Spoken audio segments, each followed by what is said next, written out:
when you grab a hold of me. And to tell me that I would never be set free. Well, I'm a parasite, mama, without a creeping, crawling, and slipping to the night. 2 pints of booze. Tell me, are you a bad bitch too? You a bad bitch too now? Ain't got no money to spend. I hope this night would never ever end. Yeah, Lord knows that I'm weak. Won't somebody get me off of this here reef?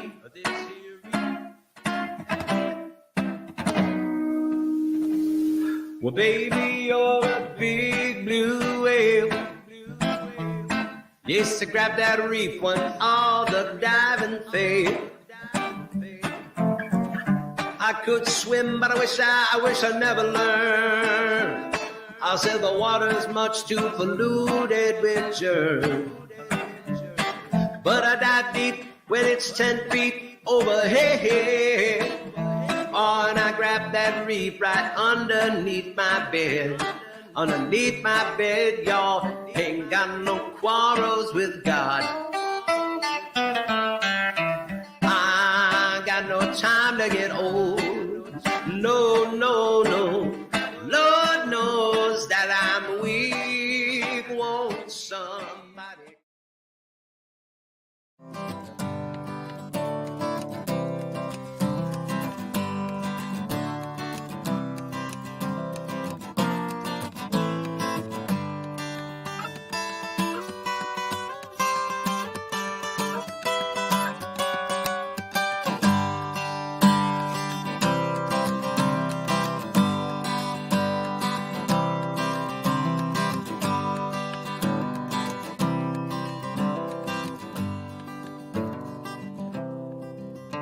Hydrofield cuts through my neighborhood.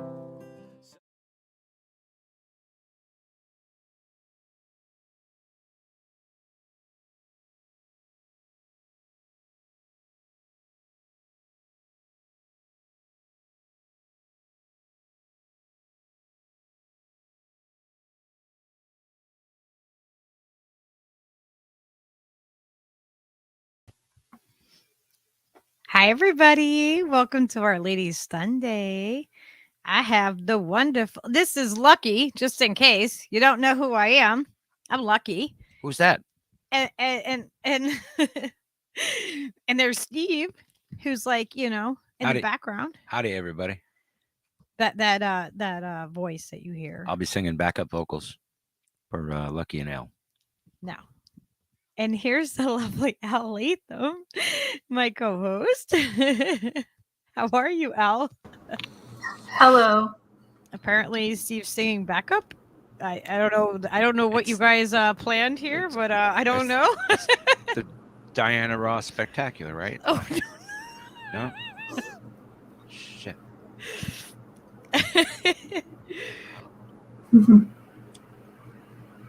I think Hunter is probably gonna skip this Ladies Sunday with us.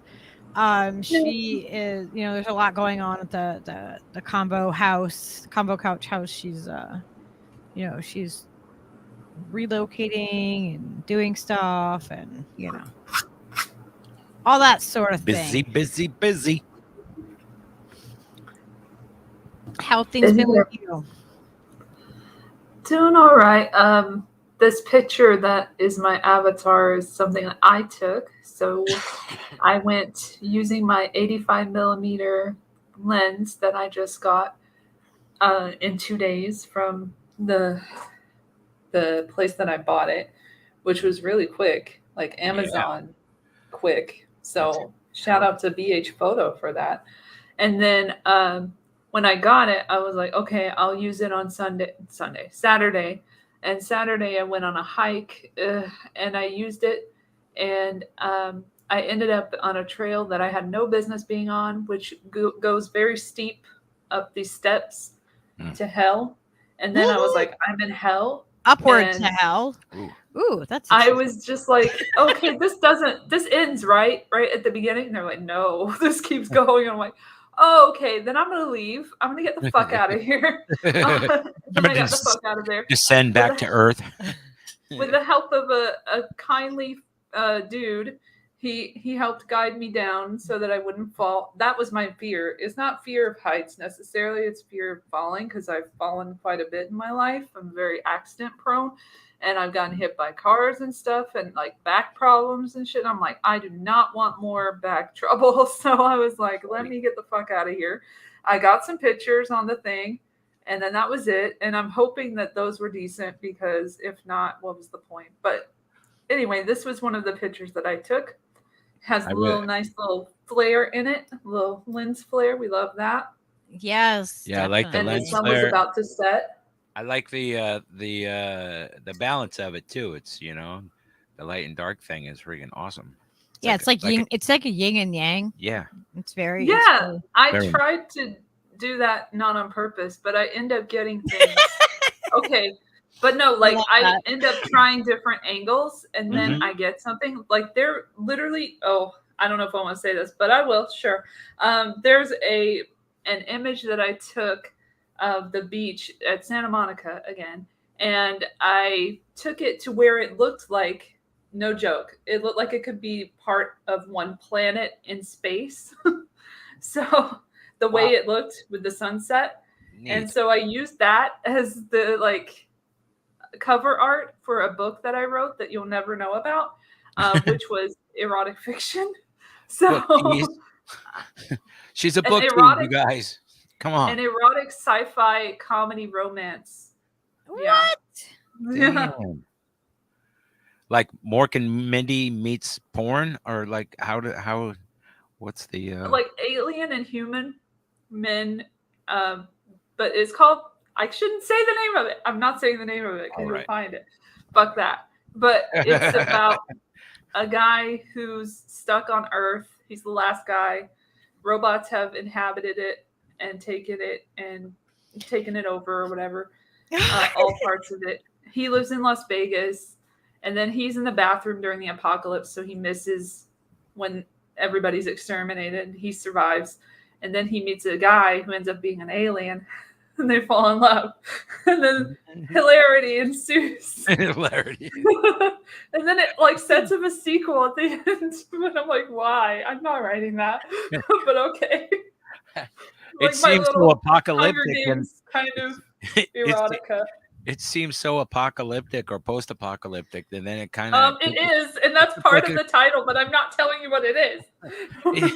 Oh, is But there that like is a part of the bonus title. point? Anybody who like does happen to own this or know this book? That's right. That's No really one will know. funny. And I use my real name on it. I don't care. I have no shame. I made it through Amazon's book thing. Own it, girl. That's fantastic. That's great. So I'm technically still on Amazon to get like payments or whatever, but I'm never going to get paid for anything. Somebody bought it in Germany once, and I was like, wow, I did not know that was going to go to Germany, but okay, cool. It was on Kindle. It was like a Kindle book. My old bandmate, bass player, wrote a book about and made a documentary basically about World War II fighter aces and stuff, like all the this crazy history. And he actually sold quite a few of them. And Peter Jackson, the guy who did the Hobbit movies and shit, he like is a fucking airplane aficionado, owns his own little fucking Air Force down there in New Zealand and stuff. And he actually invited Jan to go down to New Zealand and hang out and play around and go for, flights in his fucking replica fleet of fucking World War I planes. And so that's pretty wild how that can really pan out and do weird shit that you don't expect. Yeah. Yeah. I wish that this classic one wasn't so huge. This the thing on the screen. I want to The classic. show you. I like the black one. The minimum one. This Okay, one? there we go. Minimal. Yeah. That one's not bad. I like that one the best. This one here? The little one. This. No, the black one. This. See, it takes a second to catch up to where you are. So yeah, yep, that one.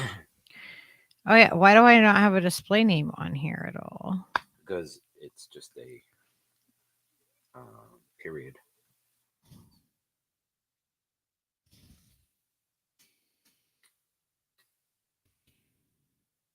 Yeah, you guys don't have display names. What's up with that? Who the hell are you? How is Lucky, Steve, Leo, Everett, and Peaches? Cyrus wants to know. Good. Good and good.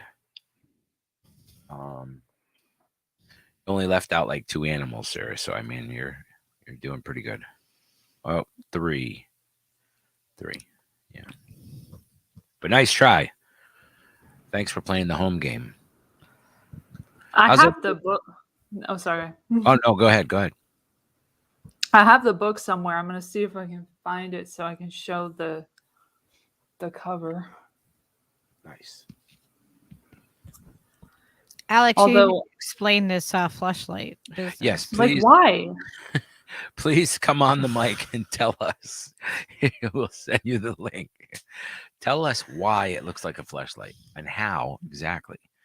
Because and hello to you too. I just happy fleshlight. I wasn't seeing it earlier. She probably can't hear us because she's like, I have the volume off, and she's chatting in between her phone calls. She's at work. Oh,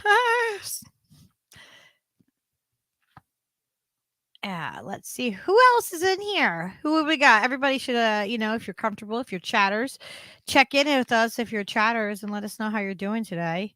We're just kind of getting, getting the stream going, catching up, and we'll be starting here. Talking to Elle about getting our awesome stuff going. Yeah, Elle's got her awesome photography, and she's looking for her book. And I think Hunter's going to take a break tonight. A lot of stuff going on over there with her, but we have other people that will be joining us. Groovy.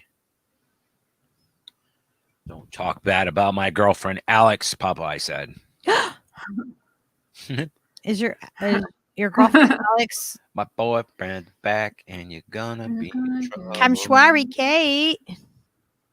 Kate, the lovely Kate, whose birthday it will be. Hi, Kinky. Always. Kinky is going to come on and tell us some stuff. Little.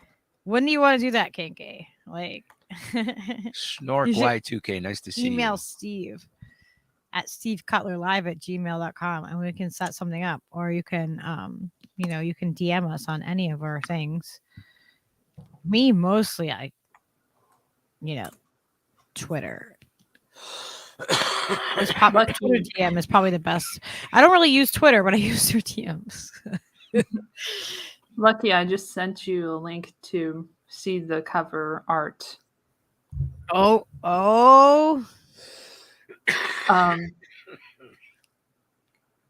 Yeah, so you get the idea that he was right on with that title.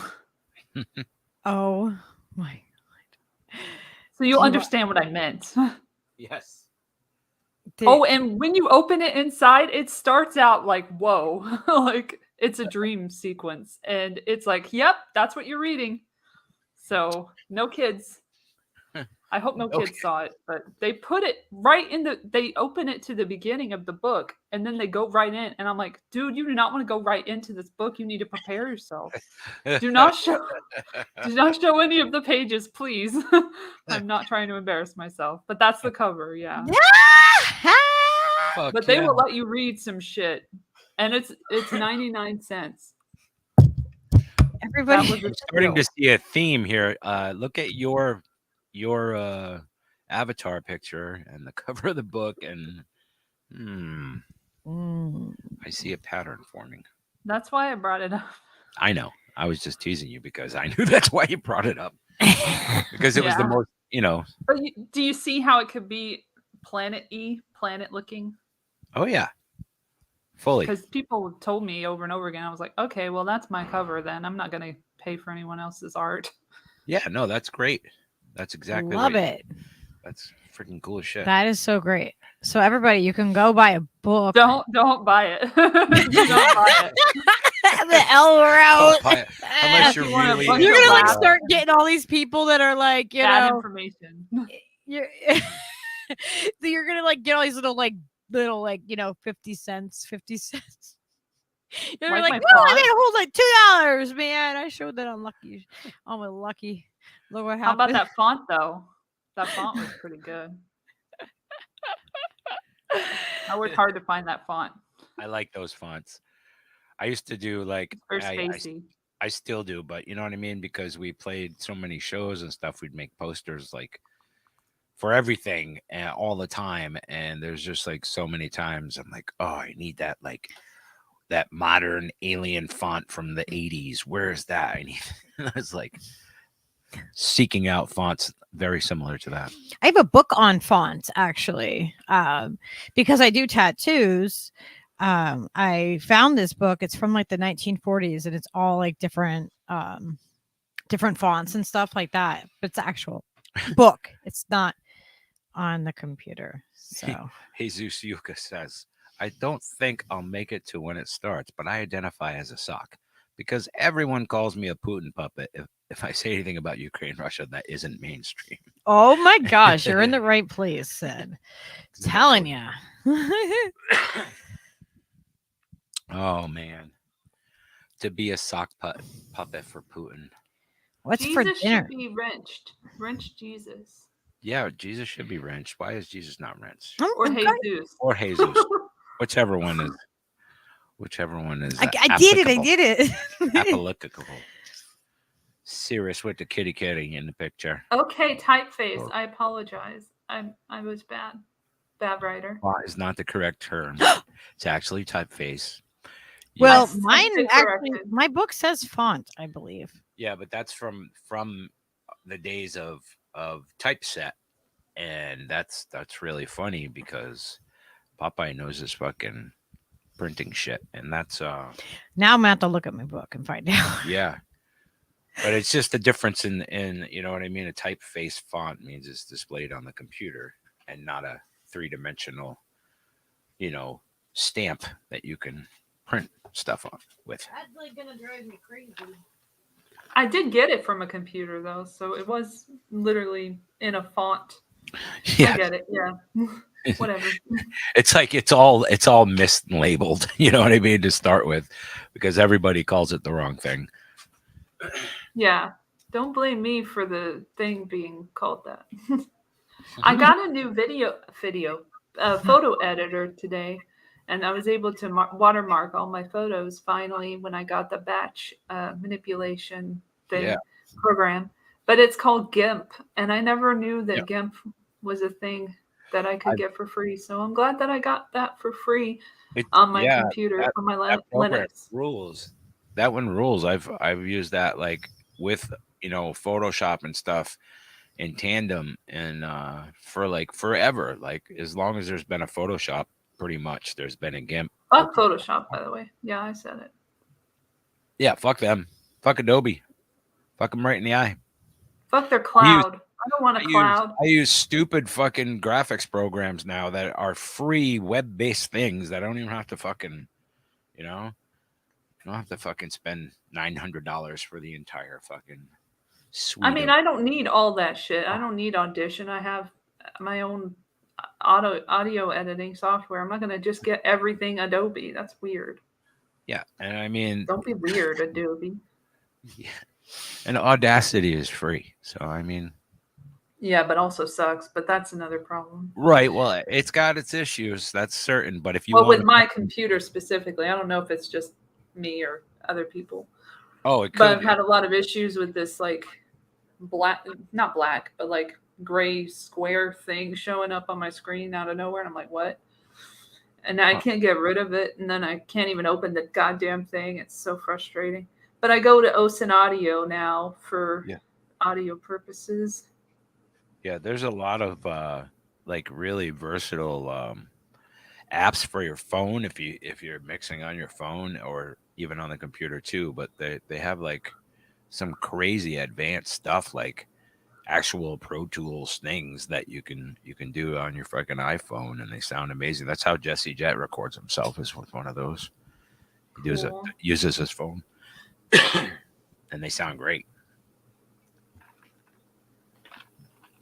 I got a lot of photos yesterday. I got like 700 plus. Sick.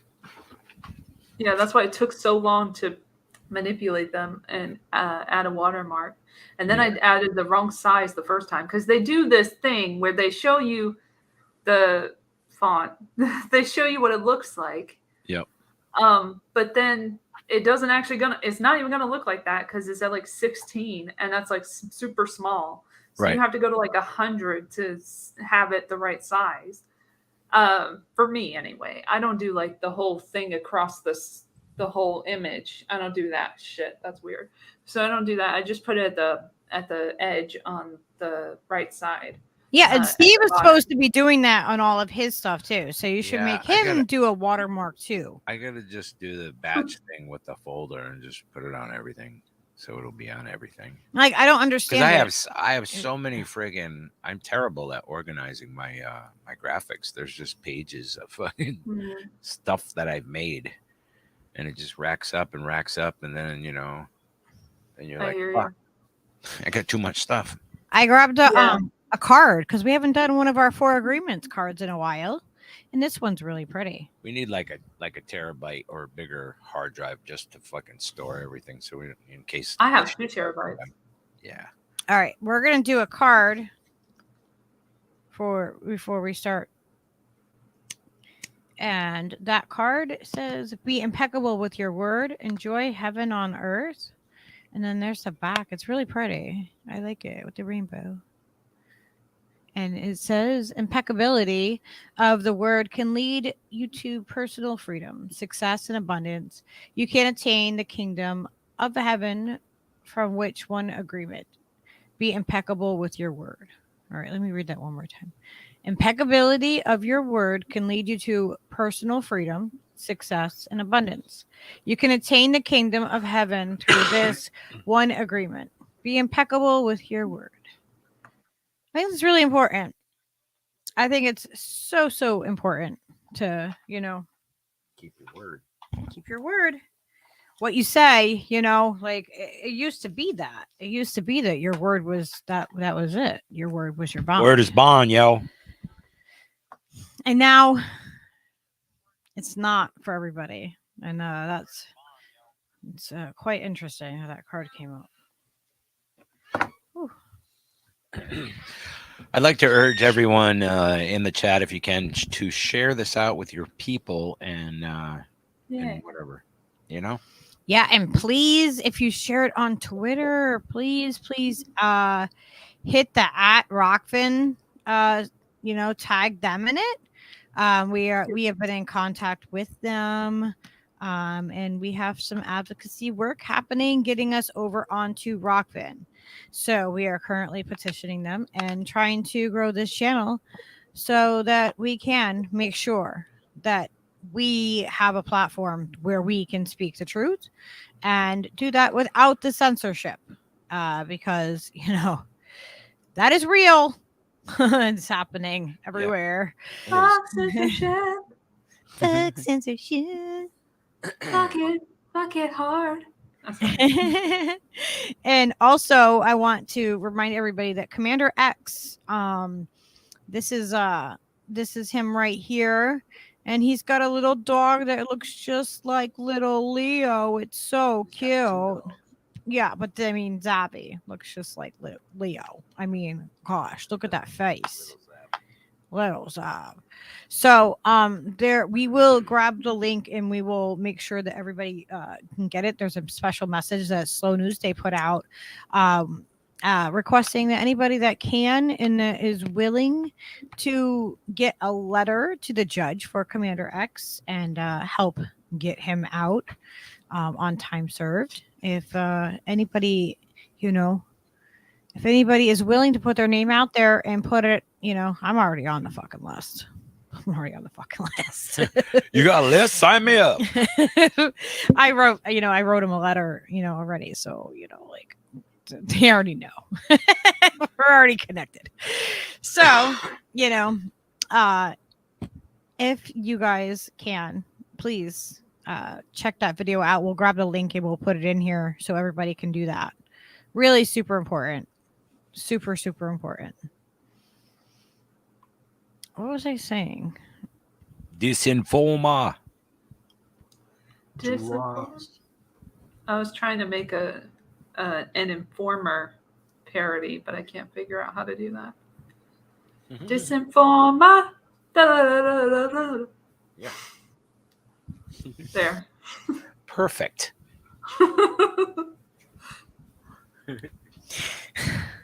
The thing. Sarah said, Jack. Sarah Come said, on, Jack. all my friends are crazies or worse. Come on, Jack. Oh, you. Come on, Jack. The thing is, we got. Oh my gosh, have you guys seen, by the way, the Fresh Pres of DC, the newest episode, Enter the Volk? Oh no. Oh my gosh, you got to see it. Oh, So what are we supposed to have watched? Kyle Dunnigan's The Fresh Press of DC, the new episode. The Fresh He Press. does all the impressions of like the president and a bunch of other people. And Nancy's in it. Oh, his Nancy is hilarious. You got to see it. Maybe if you would look at it. We could have a little laugh. Chuck that link over here. You got that? What link? Over. I'll send it. She's sending it. Or I'll see if I can share. I shall try and share it. She shall endeavor to share. She shall. She sells seashells by the seashore. Did it work? It did. Okay, cool. Oh my God. It's hilarious. We can't watch all of it, but like just to give you an idea, let's get to the Nancy part. Actually, this is funny. Always has the links for the things. Like always. The link. The link, Jack. The link. Oh my gosh, he literally just said, the thing. I can't. Okay. Are you kidding me? I heard it too. No. My desk as a present apprentice. Not present. You know the thing. Come on. Get your face out of your ears. So Pete Davidson's here at your request. Hey, look who it is. Pete Jameson. Handsomest cool guy around. Ugh. Why am I here? Pete, your country needs you. Okay. It's top secret stuff. First, I gotta know. Can you keep a secret? I guess. That's good to hear. Okay, come sit on my lap. What? You better just do it. There's no getting around it. Trust me. There you go. Hop on board there. There you go. Bennifer, come on, get on top of the sandwich. I'm sure how I'm supposed to just scooch up here. All right. There, everyone hang on tight. I don't understand why we can't just take the stairs. All aboard. Screech, America's facing a crisis. The sovereign nation of Ukraine is under attack. And now my boy Hunty can't even do his job at the energy place. I had an idea to bring together a group of remarkable people in Transgengas.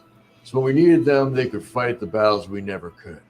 Because if we can't save Ukrainistan, then by God, we'll defend it. And not defend it. The thing with the swords. That made absolutely no sense whatsoever. All right. Oh, nice. Yeah, we took out a loan for $60 billion. But don't worry, we're never paying it back.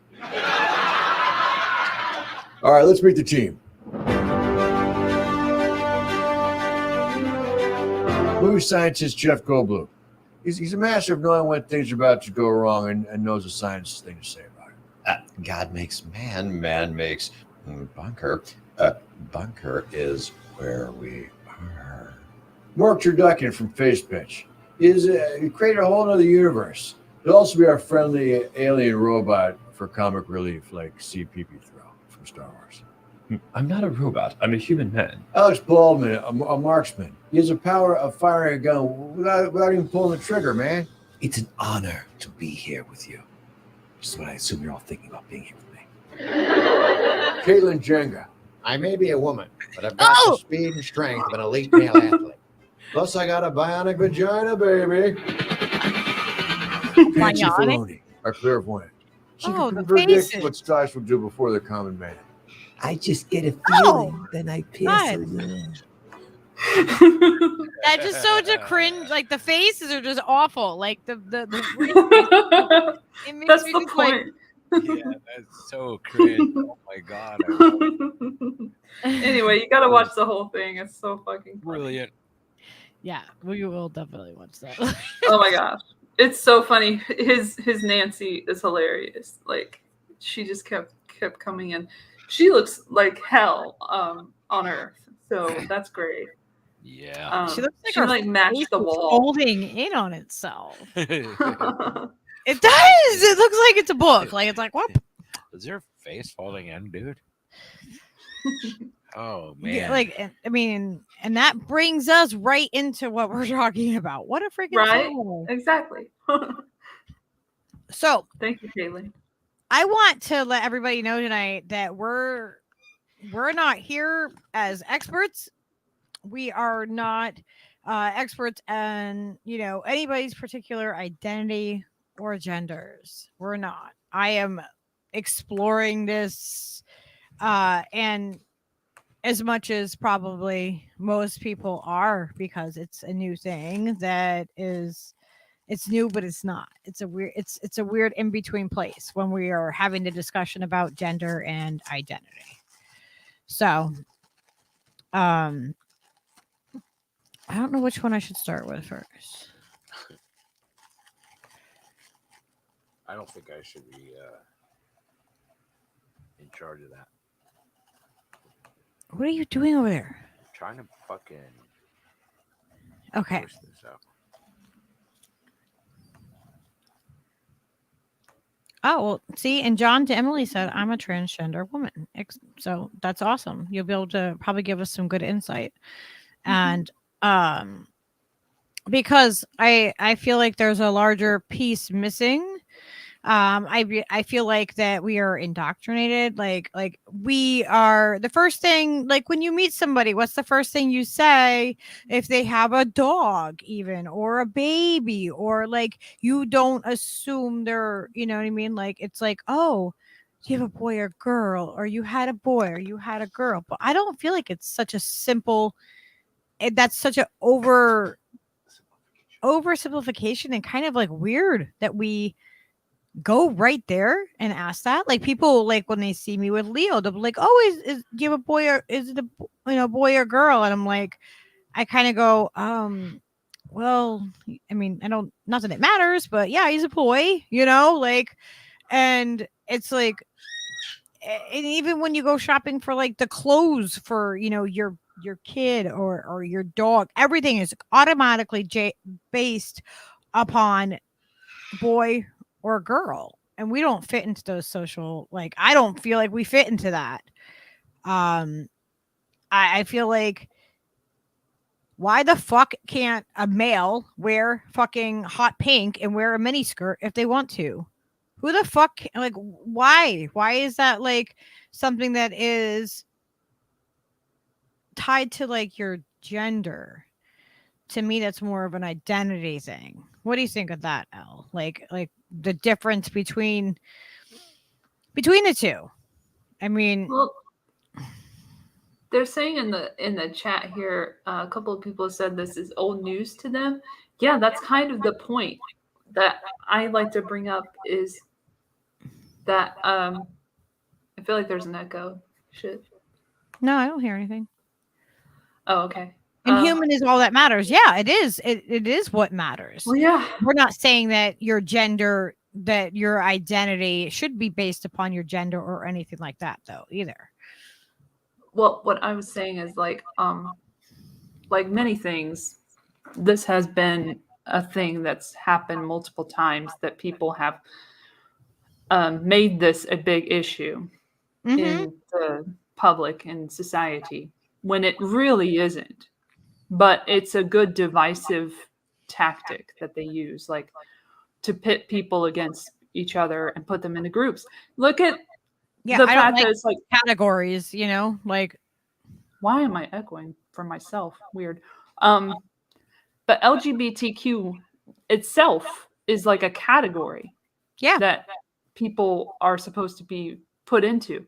And I can say this because I'm technically a part of that community or whatever, in so much that absolutely I am part of that community. Asexual.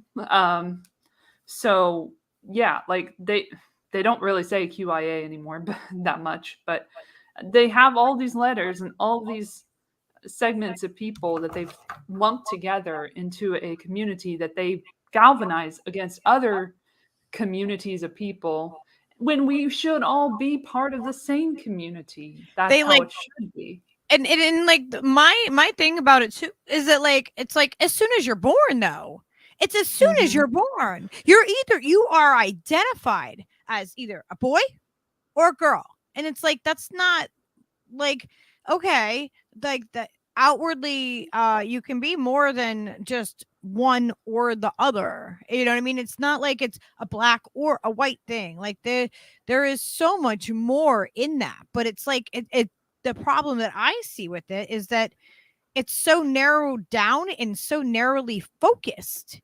You know what I mean? It's like you focus on this one little bit of it, but you're not looking at the whole larger picture of it.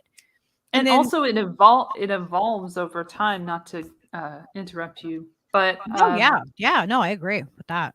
But like it used to be pink was the boy color, and then it turned over to pink was for girls and blue was for boys.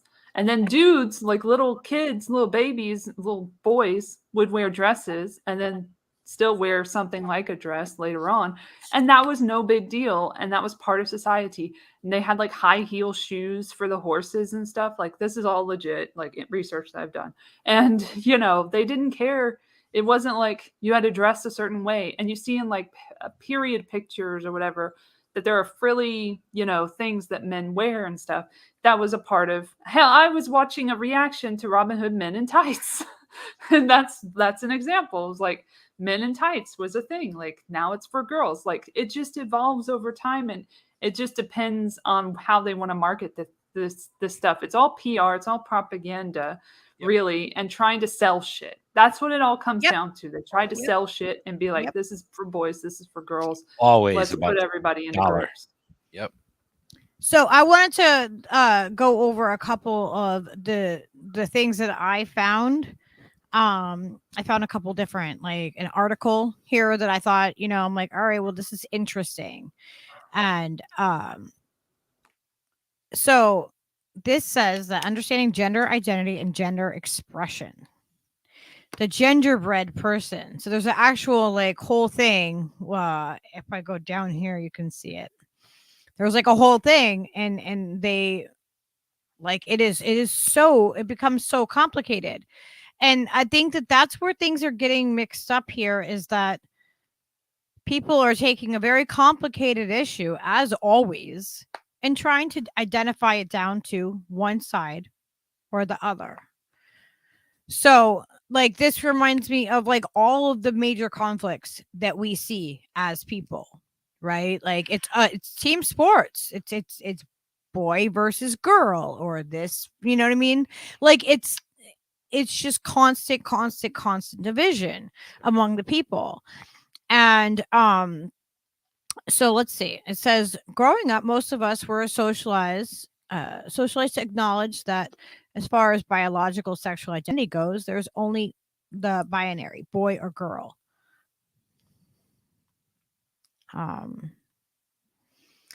It becomes integrated into our lives. Moreover, we also live in a culture that uses gender and sex interchangeably. Now that is something that I feel like that is a lot of confusion, and why I think there's a difference between who you are biologically and who you identify as is a human.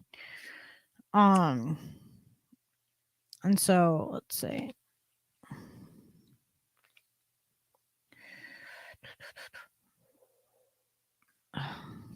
I didn't highlight it up right. So one way to simplify the many components of gender expression, sexuality, and biological sex is by using the gingerbread person model created and illustrated. Sam Killerman, is that Killerman? Yeah. They have, it's a LGBT. See, I want to say Q and all that, like because they keep changing all the an advocate. It breaks down the gender concepts, gender identity, all that. Okay. So this is the cute little graphic that they came up with.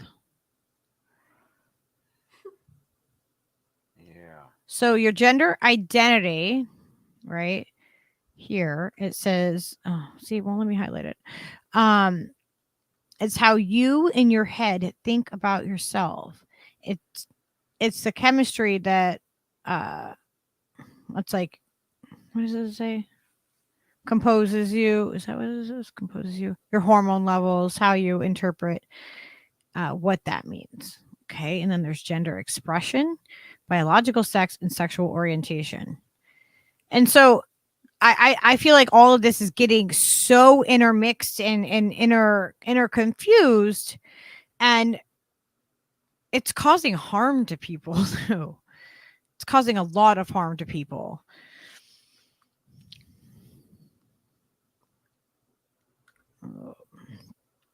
So this is how. That's badass, Kate. She's like, Camp Shwari Kate said, I wish I could stay in chat, but to let you know, I was born in 1953. I identified as a boy, and my parents let me have my way without argument. They went to school and fought for me to appear and identify as I wished.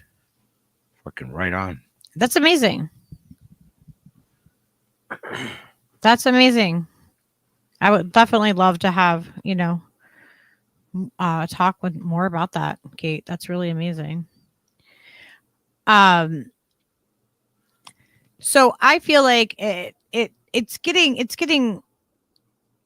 the point where it's like, okay, well, if I identify, like for me personally, I feel like I identify as a human. I was born, you know what I mean? I was born. I don't know what how much of the, the chromosomes I have, the XY or the XX or, all of that. And so it gets so multi-layered and confusing to people. And it's like, I don't know. I mean, to me, it's like I don't see there's so much, where the confusion lies is generally how people don't consider that how you feel is tantamount to how you identify. So if you identify as something, and that's what you are, that's the thing that you are, whether that's a combination of different sexualities, you're still biologically whatever you were born with, but you can still identify as any, you know what I mean? It's like, it's crazy to me that there's so much division built into it. Why do I have to break it down? Why do I have to tell you every fucking, a little nuance of who I am as a person just so you accept me into a group? It's just, that seems ridiculous to me. Well, I mean, and then it also comes down to, sorry, Al, it comes back down to also the fact that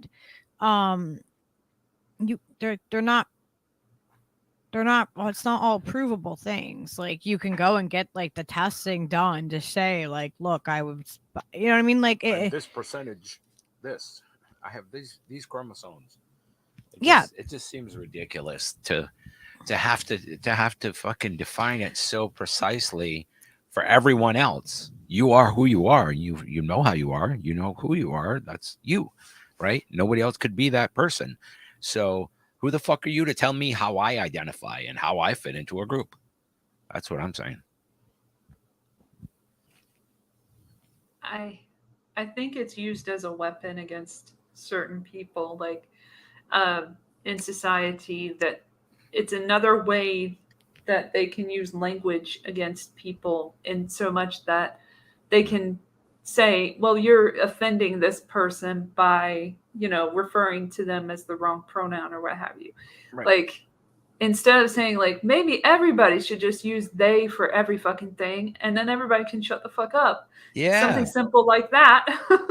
That's until the further notice, easiest until way. You're told what they are, then, Right.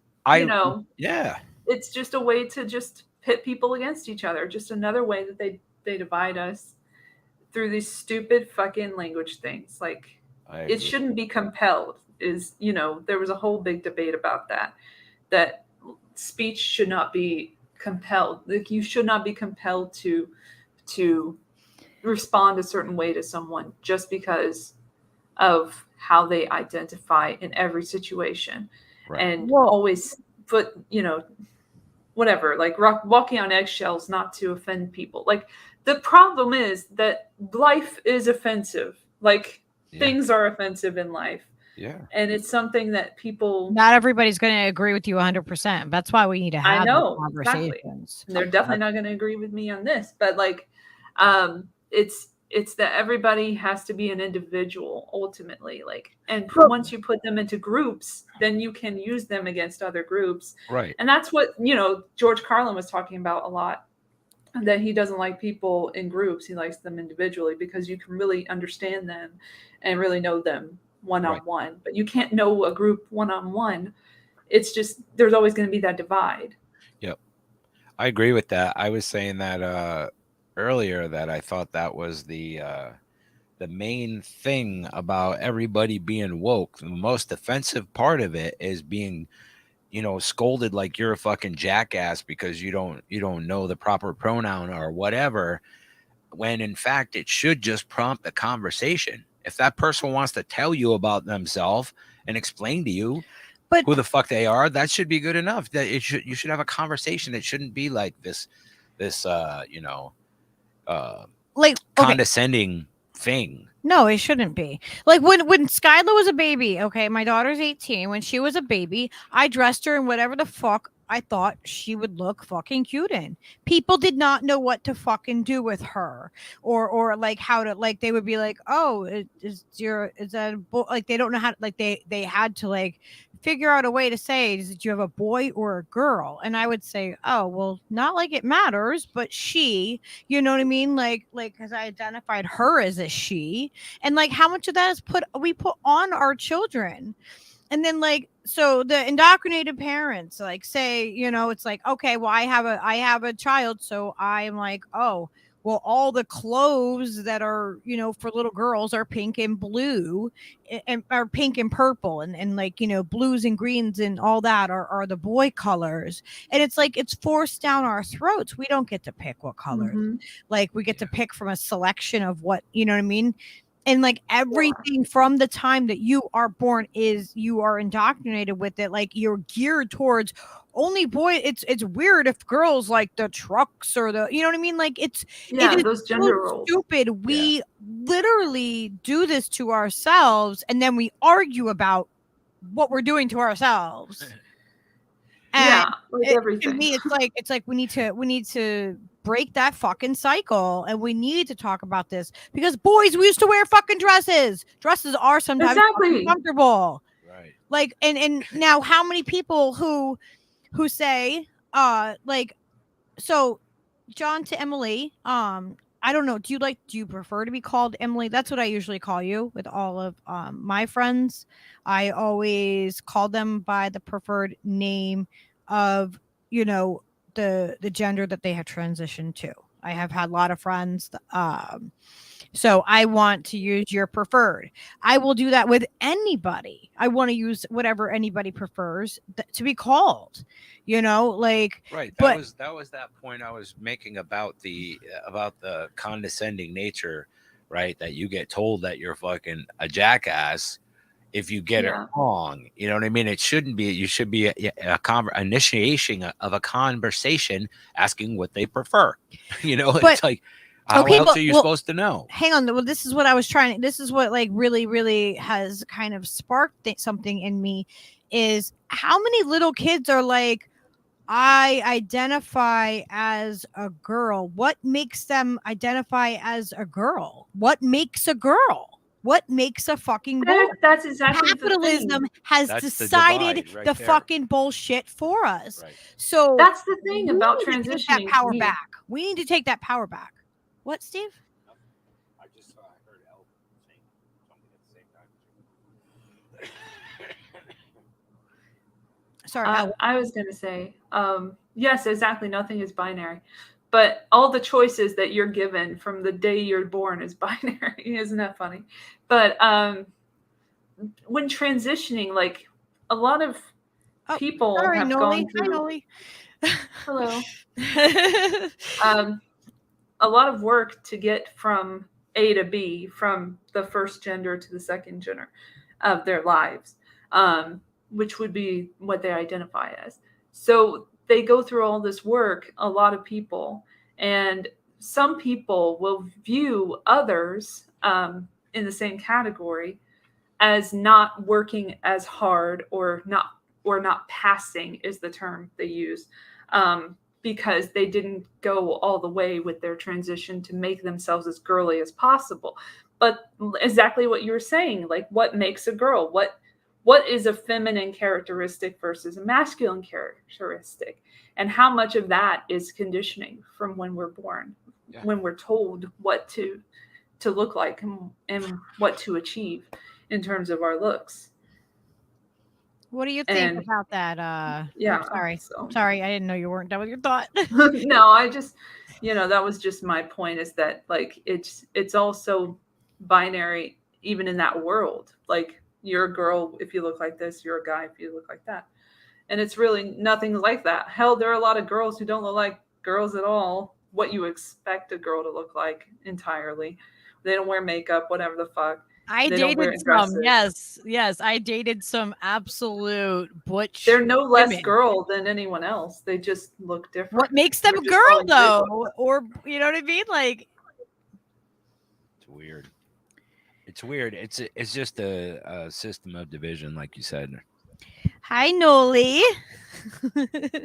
Noli D. Hello. There she is. Can you hear me? I was muted. Okay.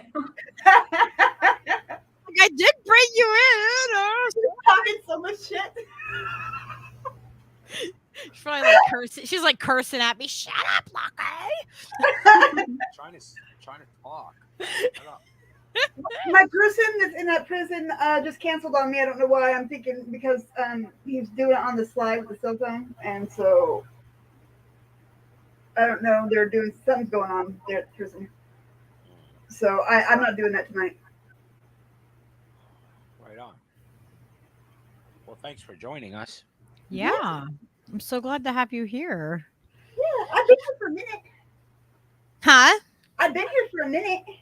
Yeah, I didn't realize. I get so far behind in the chat. I didn't realize you were down there. I was like totally like wrapped up in it. I'm sorry. I was just hanging out. I get to hear your voice 20 seconds sooner than anybody else does. I know, right? It's weird, right? Makes me feel special. Noli is the part of the reason why we're even able to do this show, guys. Everybody should give Noli like absolutely all the love. She really helps us out with StreamYard.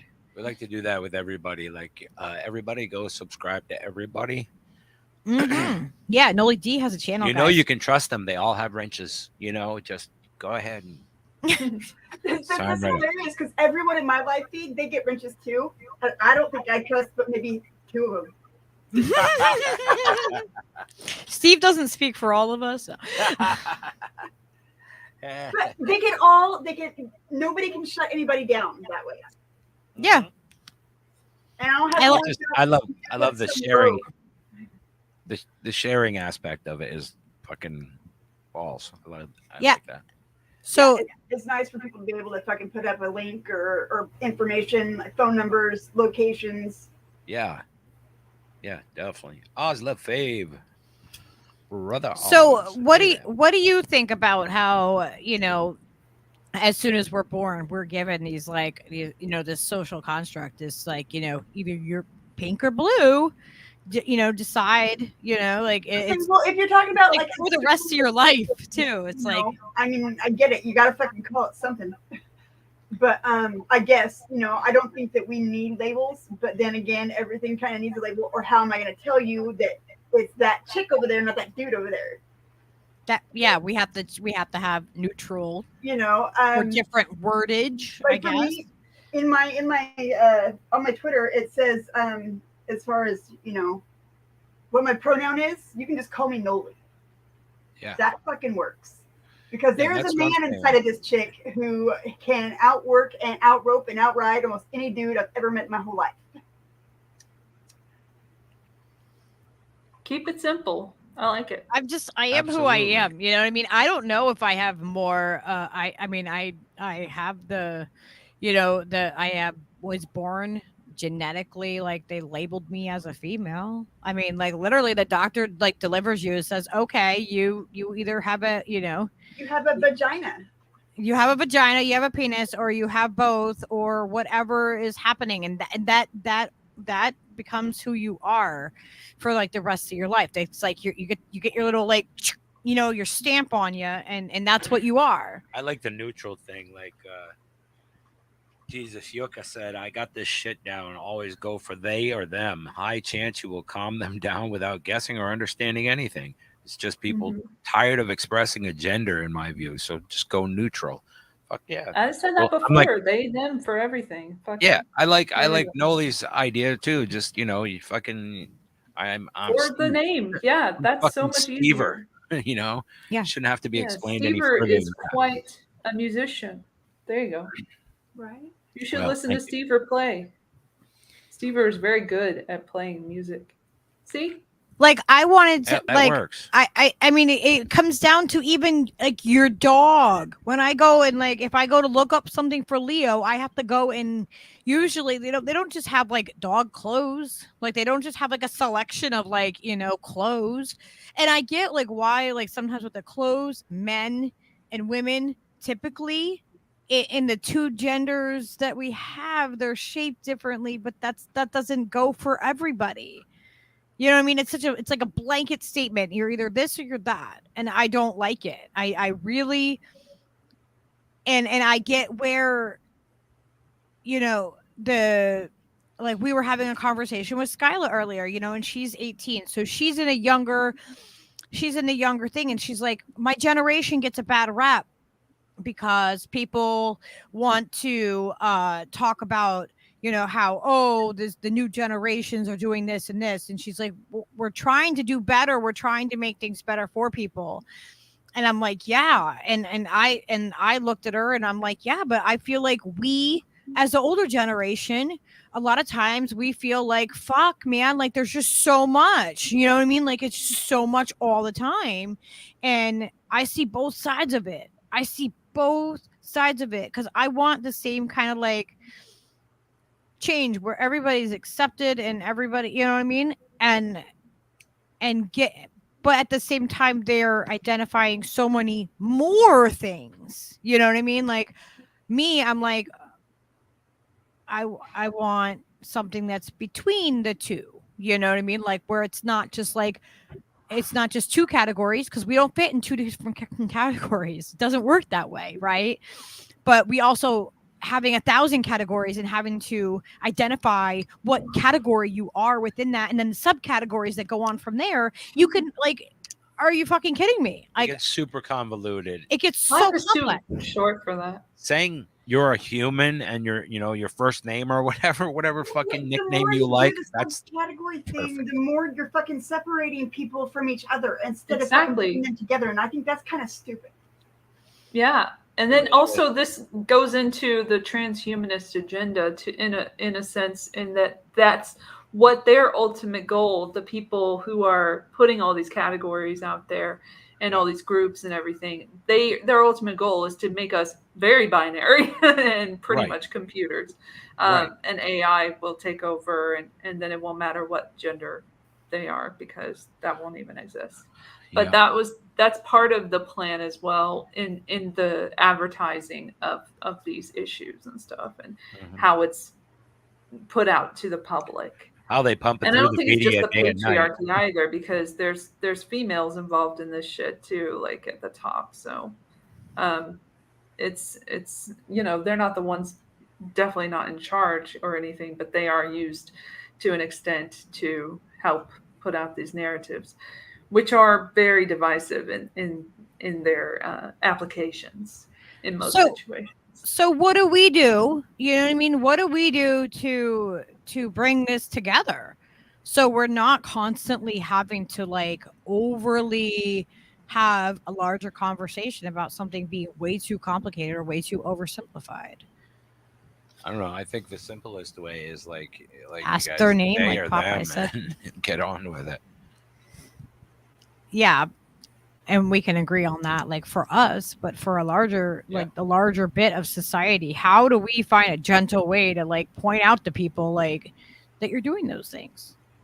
Like I used to, when Skylar was little, and they would ask me if she was a boy or girl, I would be like, oh, well, not like that matters. You know what I mean? Like, and I didn't want to be like rude, but like, why does it matter if what my baby's gender is if my baby is healthy? That's what mattered. And what's with the gender reveal party? Like, why is that still a thing? Honestly, I don't get, in this day and age with all the talk that they do in the woke crowd. The woke crowd sometimes still does the gender reveal thing, and it's like, why do you have to do that? And also, you're like destroying the environment most of the time when you're doing that shit. Just setting outdoors wildfires and the stuff. weirdest way. But like, that just doesn't make sense. What does it matter if it's a girl or a guy? Like, that's already telling your child, oh, you're special because you're this, and not because of like you're what you are on the inside, because we don't know that yet. But we know you're a girl, so you're set. You're gonna be great. And it's weird. It's just all very weird to me. I've never really understood the gender reveal situation. And yet our genders are focused on so much that we can say we've never had a female president in the United States. You know what I mean? It's like we care about it so much. Like everything is coined based on that one thing, whether or not you're this or that, when it's so much larger of a, it's a larger conversation. And I mean, to me, it's like, I want qualified. I don't want your gender, like that. Yeah, that's all identity politics. Like, that's just weird to me. You know what I mean? It's like I get double takes. I drive a big van. I like to work on my van. I do a lot of the things that are typically not that are more of considered to be like the tomboy type stuff. And like people always give me like weird looks or say things to me about it, that it's weird or this or that, or like, like I am super crazy fucking strong. Maybe I have more freaking of the other I don't know. You got man muscles, baby. No.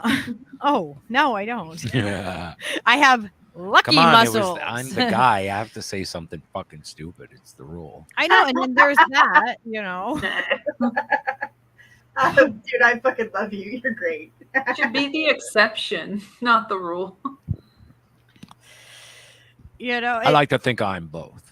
But like having the honest, real conversation like this, I think is really important, where we are coming at this with our, with intention of trying to understand, not trying to pick it apart to put anybody down for how they feel, But like, how many little boys or little girls think, oh, well, I identify as a boy because I like those things that are in the socially acceptable for boys to do. Maybe they just want to wear the fuck. Maybe they just want to do the things that whoever in their life is making them think that it is socially acceptable, or that is what a boy does, or that's what a girl wears. How much of it is that? Because who we physically are in our bodies our body is not the same thing. You know what I mean? Like I know what you're saying. Yeah. Like how much of it is conditioning that tells you that you're different and that maybe you should be something else. And then how much of that is reinforced by certain initiatives in schools and stuff, which is being talked about right now, where, you're getting exposed to information that you didn't understand. You don't quite understand. You're not old enough to really understand.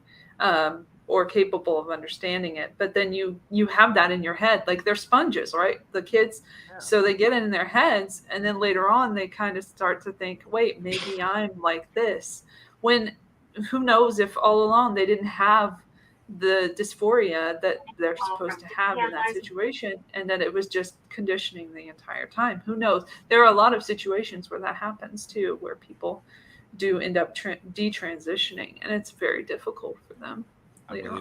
That's got to be fucking, hellish, just to think one thing and then, in the middle of the whole thing, and doubt the whole thing and change your mind. That's like, I don't know how you get your head around. It's like the same, it's got to be the same for everybody, like in that way, where you're like, make a decision to do something, and then if you change that decision because everything tells you to, when you were just as confident going in as you are coming out, that's difficult. Like there's so many instances of that in society. Like it's a universal kind of pain. Yeah. And Alex said even here, like, Alex doesn't shave. I don't shave either. I don't shave my legs. I'm not a hairy person. So, I don't shave like my underarms or my legs or anything, like, Lucky said the other day, how come they say you're hairy and they don't say you're furry? Yeah. Yeah, how come like animals, a dog has fur, but we have hair? Other mammals. Well, fur stops growing at a certain length, and hair and it sheds out, and when it's spring and when it's fall, and like hair continues to grow in length, and doesn't shed out like the way fur does. But some dogs have it like that, though. Some dogs, and they don't have fur; they have hair. Yeah. Yes, I believe that's an apt reasoning, because I looked it up the other day just to see what the difference was, and that was precisely it. So, Noli wins the cookie. Woohoo! I'm a genius. She's a genius, y'all. I know so much random weird shit. Oh my god, it's so unusual. Oh, Alex, shaving pubes is bad hygiene. I agree. I don't do that. I don't care. Remember thinking I take it down to like so short that it's because it's also it can also like be a bad thing if you let it go wild down there and you're not jumping up and going to the shower every time you like if you pass out afterwards or whatever. Yeah, bacteria. I'm embarrassing myself. I'm just gonna shut up. Now downtown, this is adult. This is rated on YouTube. Like this isn't for kids.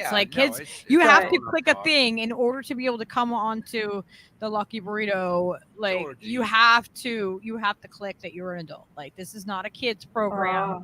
We're not talking about kids shit. Yeah. So that's just like interesting, just for like hygiene reasons. That's pretty wild. Like how that works. Weird. This is a weird show, you guys. Just saying, as the only they're talking. It's kind of weird. But I mean, like, if you think about it, like, so from the time that before you're even born, right? You have this fucking gender reveal, which how do they identify that? Do they identify that by having little penis or vagina confetti? No. It's by a color. It's a fucking color. And the thing is, back in the 50s, the colors were reversed. The pink was a boy's color. I have a weird question. Yeah. Has anybody ever had sex with anyone who had their pubes dreaded and locks? No.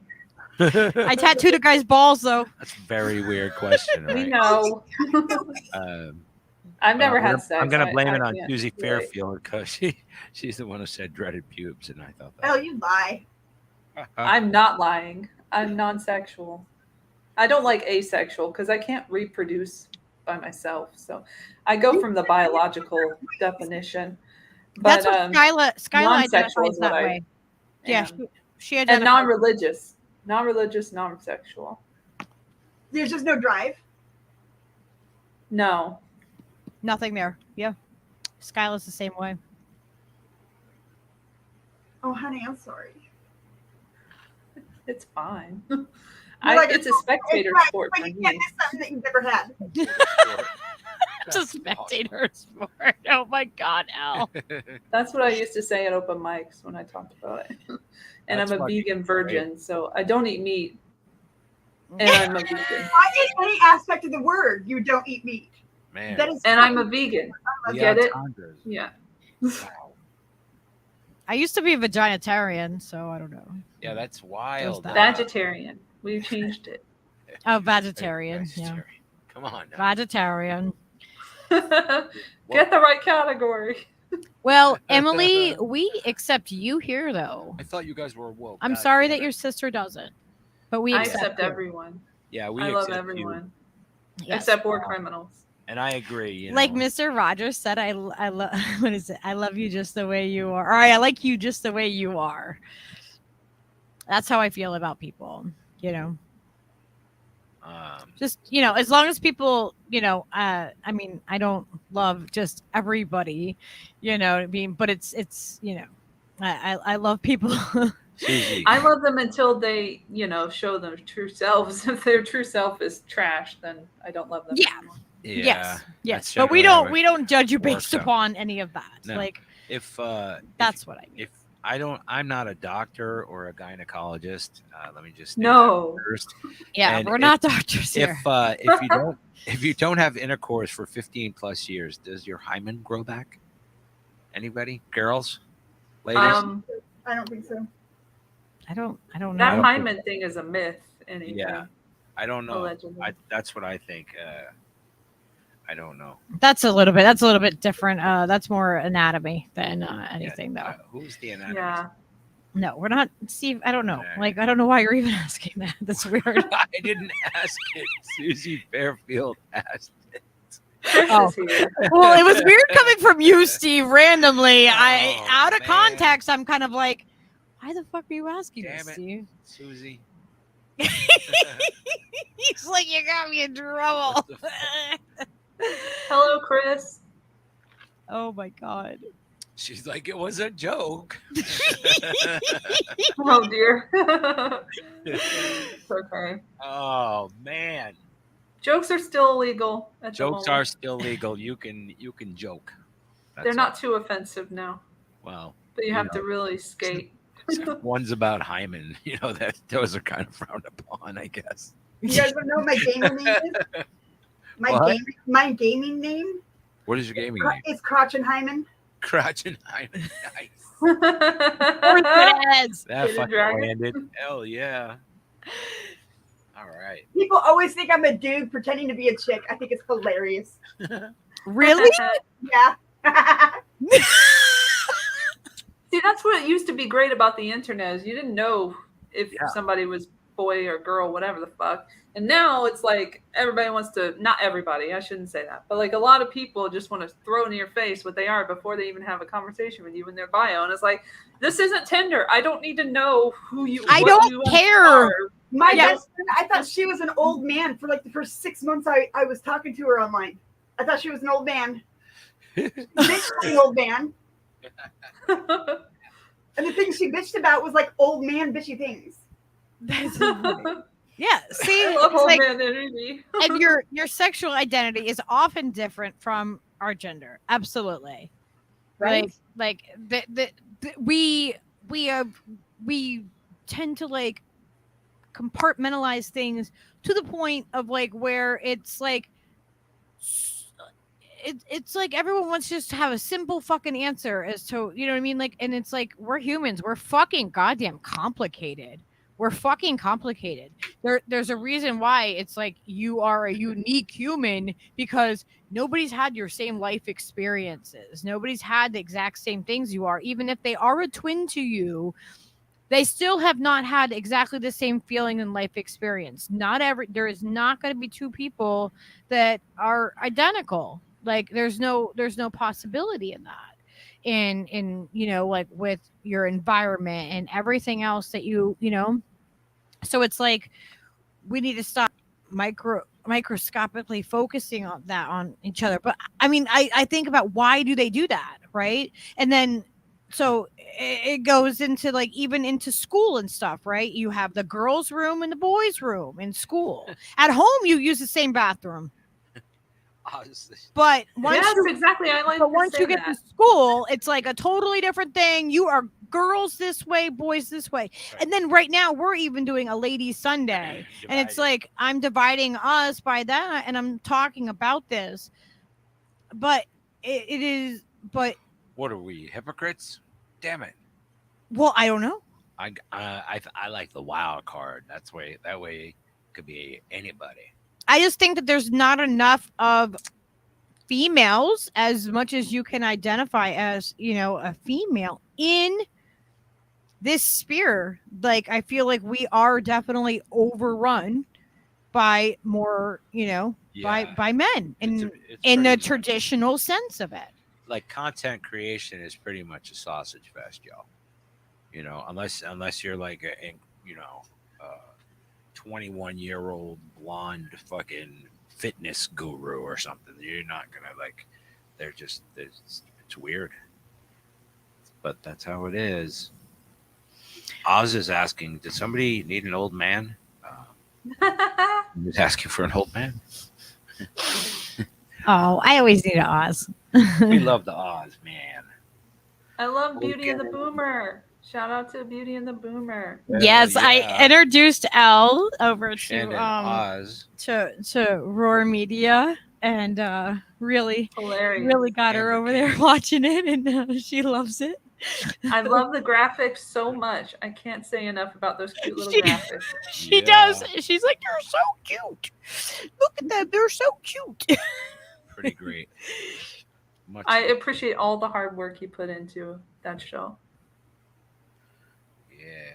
I like to appreciate people to their face when I see them, and if they do something nice for them, I thank them for me. I thank them for it, and also I like to give appreciation to people who are service workers, and I'm just like, thank you so much for cleaning this floor. It wouldn't be possible for this store to be open without you, whatever the fuck. But like, I really appreciate people and what they do to help in whatever capacity that they do. Because these are the people who don't get fucking tips or anything like that. Right. And we should treat them very respectfully, because they keep the floor nice for us to walk on, and they keep us, you know, able to walk around and do things out and about. And without them, the whole thing would fall apart. So the service workers really make a huge difference in our lives. Fuck yeah, they do. Absolutely. Alex M. asks. And they're heroes from the COVID-19 crisis. They're heroes. Yeah, fully. They're what was the word that they use? Essential workers. And they are at the front line of society. It's good to show love to all those people that are on the, you know, walking on the same, you know, the same ground as you, like whatever their capacity. It's a good thing. Show them love. Show love to the sex workers too, because they need love. That's right. Everyone needs love. And it's one of the oldest professions for a reason. Yeah. It's true. As Hunter would say, Hunter Carranza, shout out to our sister.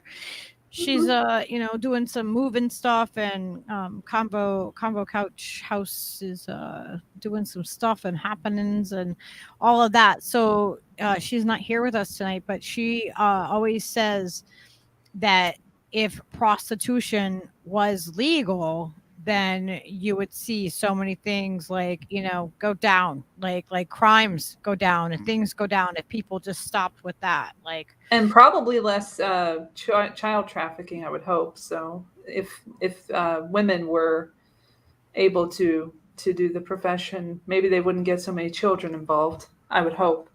Right. I was a pimp. Just thought I'd throw that out there. You were a pimp? Yes, I was. We are gonna have I want to talk about the really taboo topics. Because remember, we talk about them and they become less taboo. It's not a thing anymore. It's like, okay, well, now that's out in the open and we can freaking talk about it. Because the elephant still exists. Huh? I'm still in contact with some of the women that used to work for me. I would love to do a show on that. Yeah, I've talked about that a couple of times. I would really I love won't do it that. on my channel because my kids watch my channel.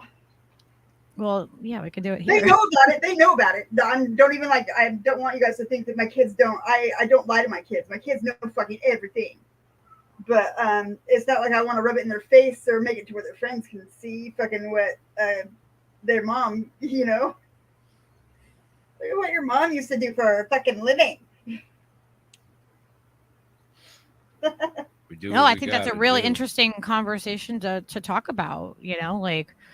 Why is it that certain parts of the industry are perfectly fine, whereas other parts of the industry, it's like this taboo thing. The difference between a felony and art is a fucking camera. That's all Exactly. I was going to say that's the difference.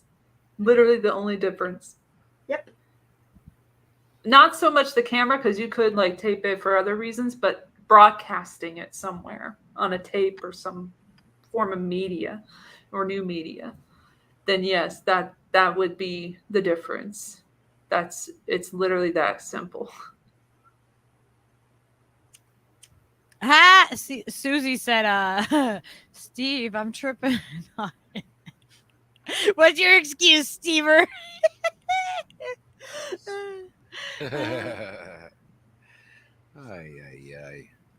Oh, I love it. Get them. Well, I don't have any cactus, so you know what I'm saying. I know we got the cactus. Hey, gamer, Georgie, whatever, whichever. Beverly Jensen. Georgie or Georgie? I think it is Georgie. Smoke them up, people. Please share this out with your friends and whatever, all the things. You know the things. The things, Jack. Corn Pop was a bad dude. I always want the old man Oz in the overalls. Always. I just always want to have you around. I used love to joke. His photo. I know that is that one. Is that Dharma? Is that Dharma? Am I getting the dogs right? Oz, La Fave. Did somebody need an old man? Hey, I got it covered, pal. You're only as old as you feel. Oops. That's right. I must be I'm 70. I'm in my mid 80s, I think. Yeah, depending on. I'm like Pelosi age, in my body. Popeye said, "I've always loved older women. Now they are my age." That's awesome. Oh my god, that's so funny. Oh my god. That is adorable for so many reasons. Alex said, "Am I a boomette?" I don't know. I don't know where I fall there. It's right at the edge of the X, and then I don't know. So is it? What's the cutoff for Generation X? Is it okay if we call you John to Emily? 65? Can we? Are you okay with me calling you Emily? I've always just called you Emily. I saw Emily. They said Emily. Yeah. Okay. I don't know if I might have missed it. I try to see all the comments, but I miss them sometimes. Well, can I call you honey and darling and babe and sugar and every other fucking pet name I fucking use on everybody? Because it works. Sweetheart's another one. Yeah. Oh, Beverly said I don't really kitchen. like respond to Babe Sugar or Sweetie or all of those like waitress names. I'm like like my name's Steve, bro. You know. Now my dudes, I'm like, well, dude. Dude. I think Dude is acceptable. I call everybody dude. The dude abides. I call everyone dude. And then homie, anyone can be buddy. called asshole for me. Like anyone can be an asshole. So Oh yeah. I don't And I differentiate. think it's Hillary asshole. Clinton is an asshole, and so Oh yeah, is she's John an asshole. Kerry Yeah. and Joe Biden. I mean, everybody Well, he's has an idiot, but- asshole. Like, what the fuck? I mean, they. Yeah, why is that I gender think- specific anyway? I mean, He like, used to be an asshole I though, don't- when he was still cognizant. You know? I feel like in the United States we have a real issue with our genitalia. You know what I mean? It's like you're a dickhead, you're an asshole, you're the, you know what I mean? Like you're a pussy. Yeah, call me a fucking pussy, man. Pussies are fucking strong and fucking resilient. Pussy power. bitches. Fuck that. Pussy power. I will call Let's that out hashtag pussy, every power. time. Pussy power. Pussy power. Yes, pussycat power. Pussycat. Pussy power. Like Pussy Riot, but actually legit. But then there we go, making our genitalia a thing. Best band name suggestions the entire show. Pussy Power. Oh shit. But then we are making our genitalia our identity. Oops, Noli bounced. She'll be back. You know what I mean? So it's like it's like we have this balance of, you know, constantly like as we have been like because we don't have a neutral ground between the genders. But the pussy is the most powerful thing because it shoots out a baby. I mean, a baby comes in and out of it. Wait, comes out of it. That's not right. A baby comes out of it and you can go into it afterwards. But like it's resilient. Such a weird thing. That have you ever seen the painting The Origin of the World? I might have. French. It's just a lady's vagina. And Maybe. I don't know. We're gonna get into vaginas. with the pubes and all. Oh yeah, I think I have. Yeah. Yeah, like very famous painting. But like that's basically it. Like that is the origin of the world. That's perfectly aptly titled. That's where we all come from. So there's nothing to be ashamed of when it comes to the vagina, anything in that region, because that's something that's a part of us from birth, whether we're a boy, girl, or anything else. There's your TED Talk. That's my TED Talk for the day. I know, right? It's such an interesting thing how, like, Sarah said, just like belly buttons, everyone has an asshole. Yeah. Yeah. Everyone definitely has a belly button. Does everyone born with an asshole? Probably not. But you have to have a umbilical cord, right? Unless you're not a human. That's right. If you were born in a different dimension.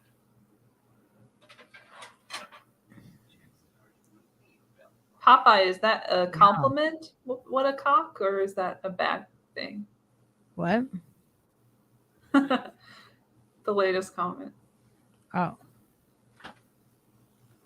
What, this? Yeah. What a cock. Or what a cock. Cock. like a rooster cock? That could go both ways. It could be good, it could be bad, depending on the way they say it. What we know about It's all about context, being a as George Carlin would say. Yes, and I just said there's hermaphrodites. Yes, people that are born with, Intersex. Yes. Yeah, absolutely. So that actually, I have something that I found. Sorry, that was funny. that talks about the four. It says that there's 4 main genders. So main doesn't mean all, right? I'm guessing. Yeah. Um, It seems like they're gonna do fractions. What's their expertise on this subject? Yes, let's I want to see their CV. what's their CV? Who's the author of this?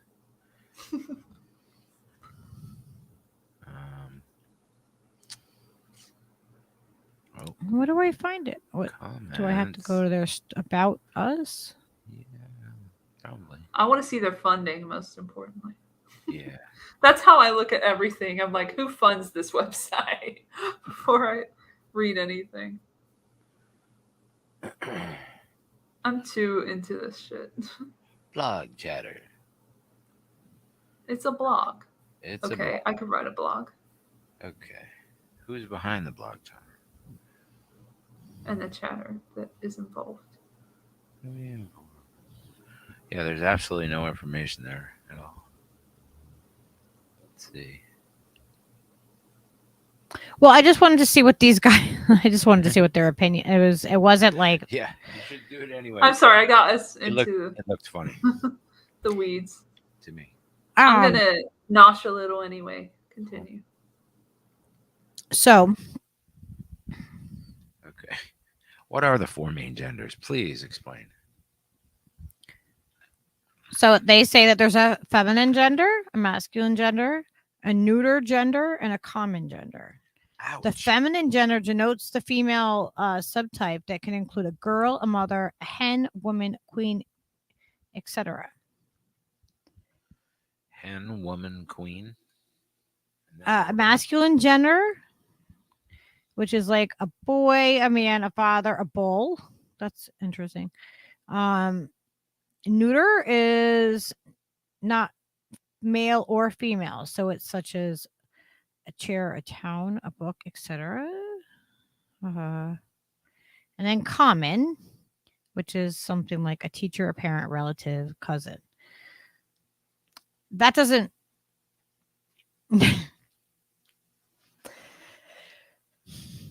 So to me, that's not enough. Like, that's not. You need some more fractions. Well, I mean, like, I don't know, man. To me, it's like, there's like, I don't know. Maybe this is dumb, but it just seems like there's a male, and then there could be any combination of male to female, and then there's female, and the same thing back and forth, right? I think we're on a human spectrum. So yeah, exactly. So it's like a fucking spectrum. The human could have these certain biological sexual apparatus, and in some cases possess both of them or parts of them, and so on and so forth. So I mean, it's like how the person identifies in their own mind, coupled with what biological stuff they got, kind of dictates if they're in that gray area or if they're a male or a female. It seems like there's you know what I mean? There's plenty of variation between. So there has to be more than 2 just on a physical biological level. You know what I mean? There's got to be like, well, like I was saying, it's possibilities between the 2. It's a spectrum. Exactly. It's a spectrum. We're trying to take like a spectrum of something, and we're trying to put it into 4 quadrants. Like those. That's it. Yeah. Like that's not right to me. Like there's a scale for everything. There's nothing that is one line in the sand and that's drawn and that's it. So, and then gender identity is a person's internal experience of a gender. So, but then that states already that the person identifies as a set gender. That's already been a pre-established thing. You know, it's just it's all convoluted nonsense.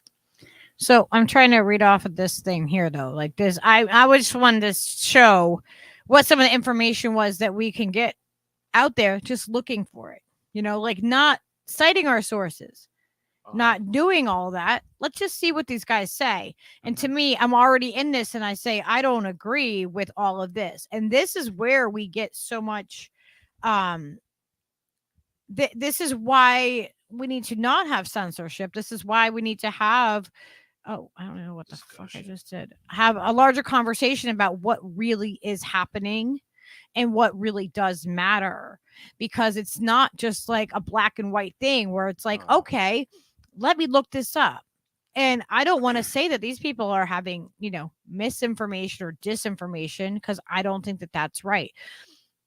What I think though is that, for a very basic, if you believe in the constructs of what we are given from birth and the indoctrination that we have, then this would make sense.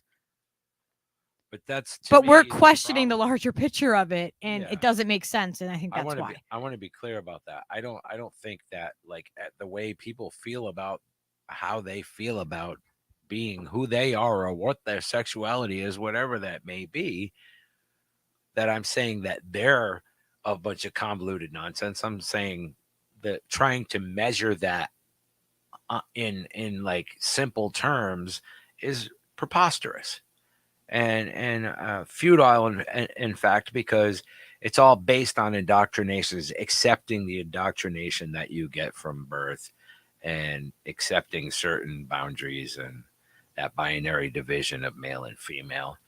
It's fucking silly to me. Call me crazy. But do you understand what I'm saying? No, Yes. Like my whole point was no, and especially knowing that Elle will look for sources and want to know where the sources come from.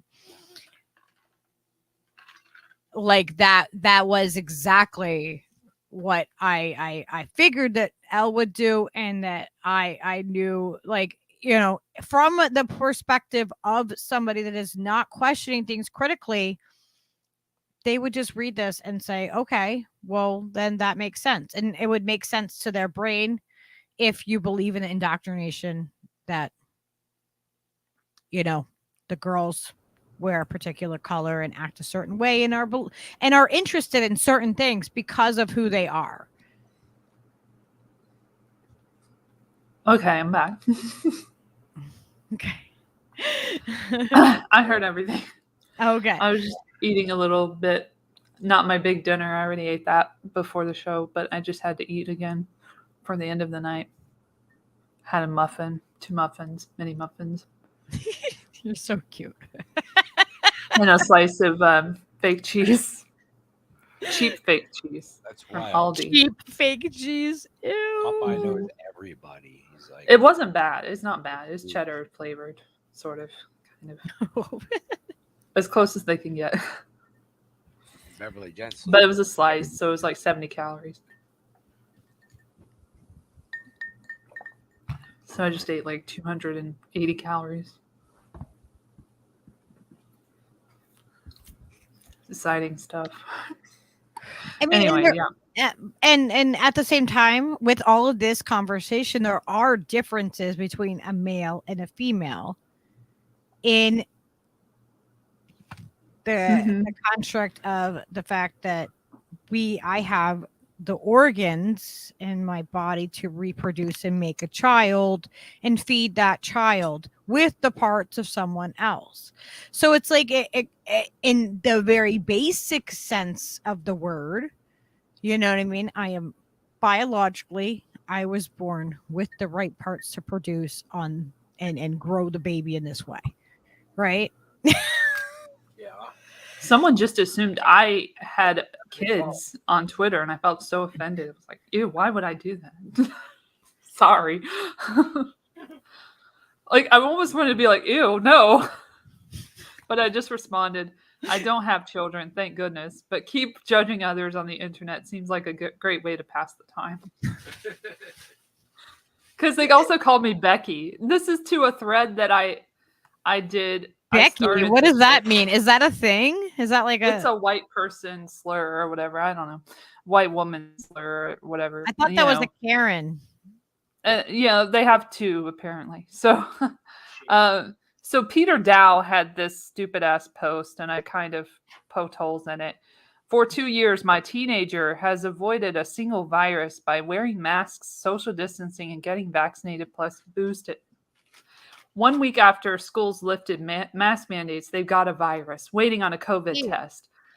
So I just responded. What's up? Sorry.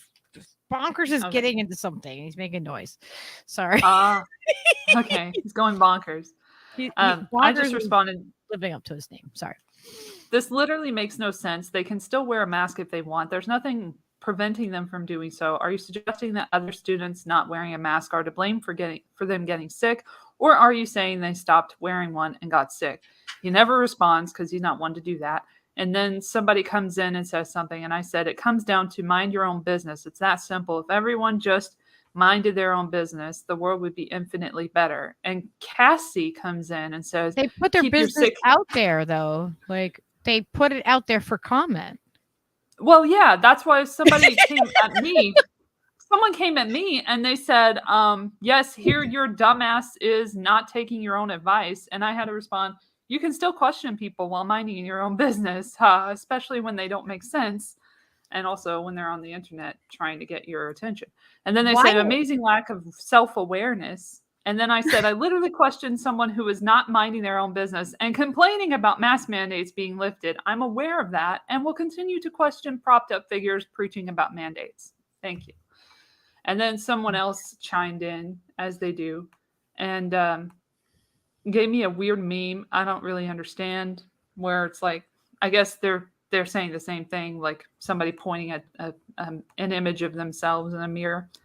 Anyway, I said, I don't have children. Oh, yeah, they said before that, keep your sick kids home then, Becky.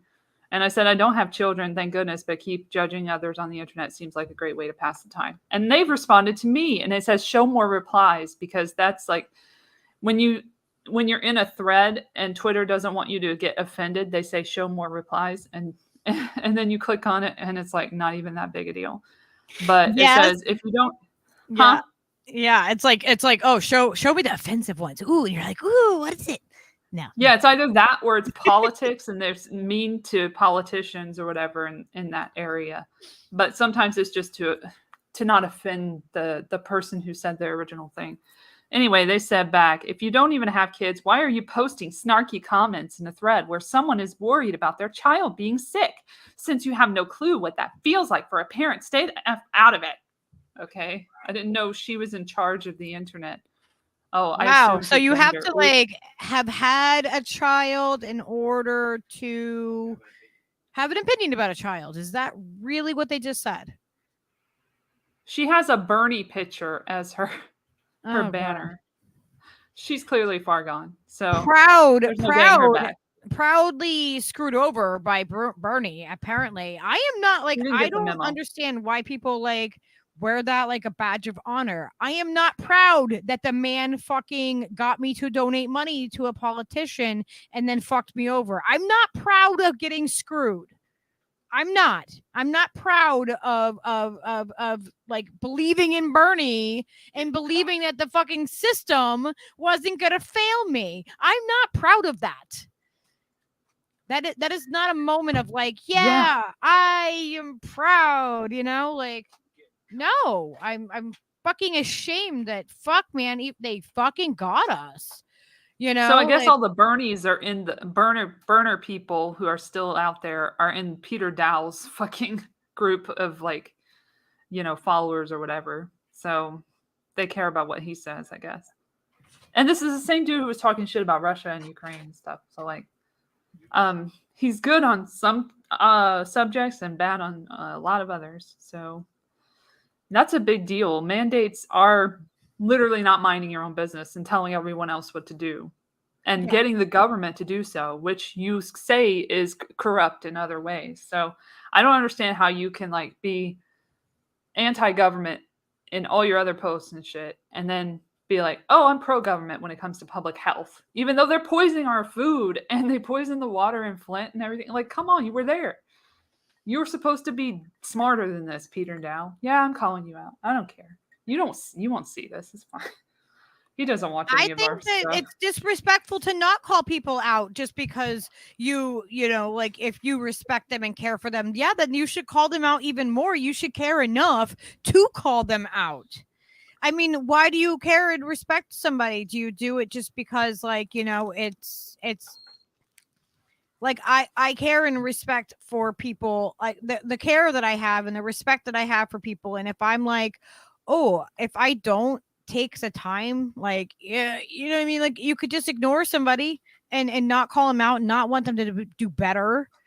You know what I mean? Like, if you're, to me, it's like I care enough to call that out because I want there to be, like, you know, I want people to do better. You know, I mean, I'm engaging in the conversation for a reason. You know. Yes, gamer, I agree. Screw David Sirota, and also Don't Look Up is trash. Go on. Human Love Solidarity said many indigenous communities recognize at least 4 genders: feminine, female, masculine, female, feminine, male, and masculine, male. Yeah, that makes sense. There are a lot of female or feminine male gay gentlemen, and there are also a lot of non-feminine or masculine, considered masculine male gay men, and that's interesting to look at in society, and how much is a part of the cinematic history. Like, if you go back, there's like a good movie about that, like Celluloid in the Closet, something like that. But like going over all the stereotypes that we've seen in cinema and, like, you know, media of all these men who are considered gay because they're, you know, a certain way, they act a certain way.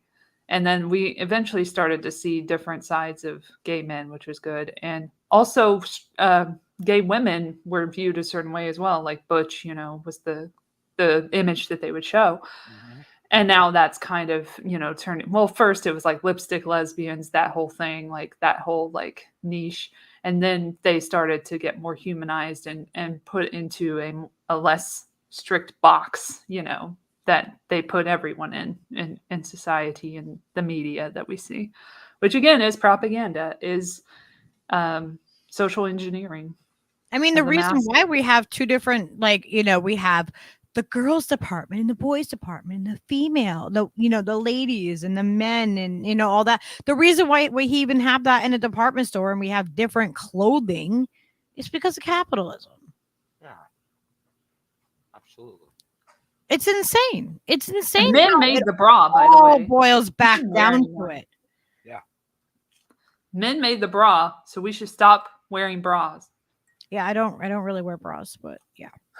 Well, I wear like the tank top with like the bra built in or whatever. Like, I wear those a lot, but that's just, those are fucking expensive. Why are bras? Let me just go on a tangent here. Bras are way too fucking expensive. Do you dudes have anything that's most like $20 for something decent? That's for you to wear. $20 is cheap. You know what I mean? For like something decent. I'm saying like bottom tier, like $20. Yep. At most, like a lot more than that. But like, you're talking about a lot of money $20. for what women will spend on a bra. Yeah. Like, I want to know a male perspective. Like, is there anything that you buy that is in that range, that you know, where if you buy it at even a cheap store is $20 or more? Decent pair of socks. Really? Yeah. Like in a pack? Yeah, like if you wait, what happened with my get hair? like a 3-pack of socks for about $20, like of the decent ones that, you know, last a while. But I yeah, think that's for women. That's just about the only thing I could think of really that would relate, because I'm pretty sure just regular t-shirt and boxers or whatever is probably right around that price too, or maybe more now, because everything is fucking more now.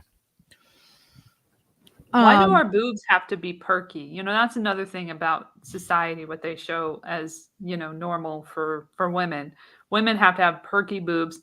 They have to like be a certain level, which in society, in naked cultures, like your boobs go all the way down wherever they go. Like, that's natural.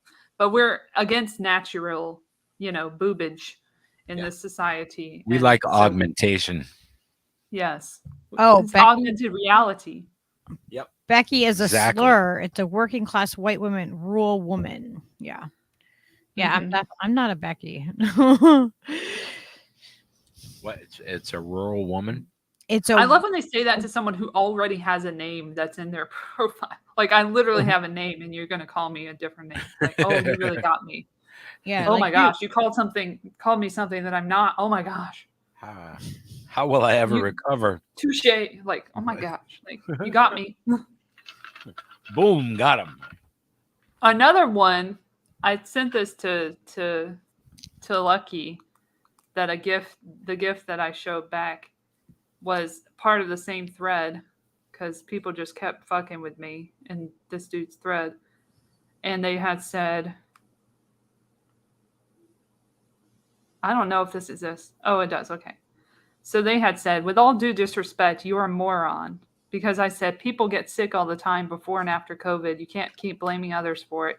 But that's what the immune system is for. And that's what the immune system is for. Masks don't make any difference. Just provide a convenient scapegoat. And they said, with all due disrespect, you're a moron. And I just replied, yeah, well, that's just like your opinion, man.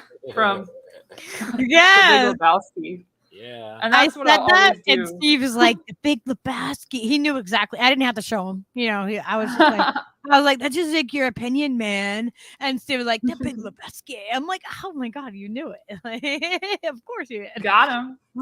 They have nothing after that. Like, they're like, oh, okay. Got nothing. It's like when someone would like get a cold and be like, oh, I got it from so and so. How do you know that? Exactly. How do you fucking know where you fucking got it?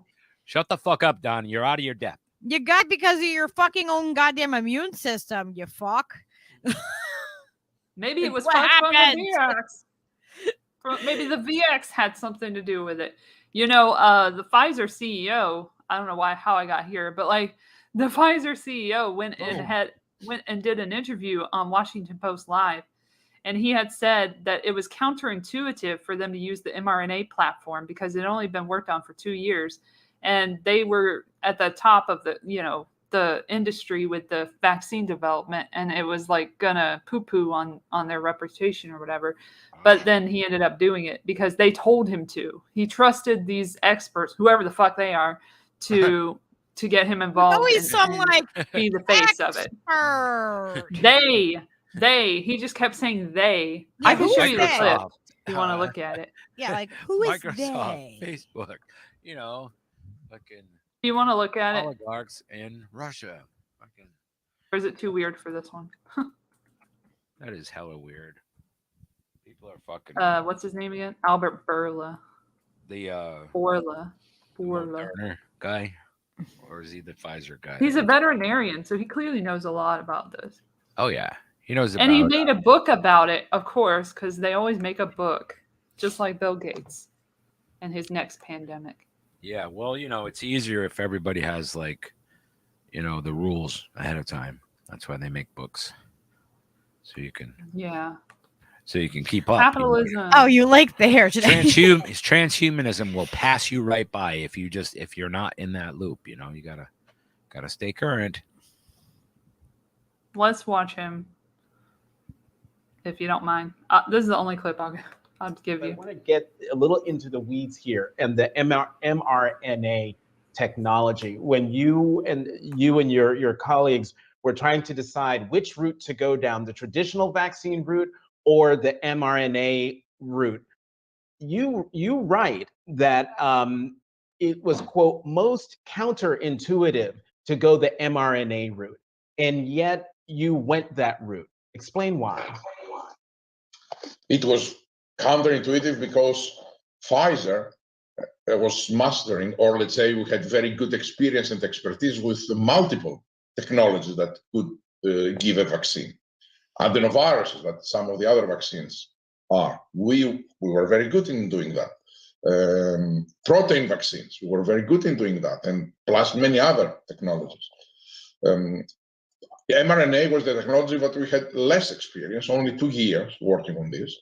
And actually, mRNA was a technology that never delivered a single product until that day. Not vaccine, not any other medicine. So it was very counterintuitive, and I was surprised when they suggested to me that this is the way to go. And I questioned it, and I asked them to justify, how can you say something like that? But they came and they were very, very convinced that this is the right way to go. They felt that the 2 years of work on mRNA since 2018, together with BioNTech, to develop a flu vaccine, made them believe that the technology is mature and we are at the cusp of delivering a product. So they convinced me. I follow my instinct that they know what they are saying. They're very good. And we made this very difficult decision at that time. It was the right decision. Clearly, everything went well.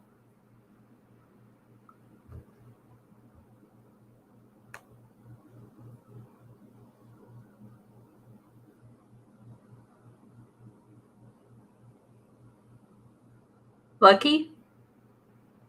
You're muted. It wasn't even me. It was Steve talking too. I was talking. I'm just sitting here like doo-doo-doo. She likes Listening to to do Steve. Good thing you pointed that out. God, Steve. Oy. So yeah, no. What could go wrong?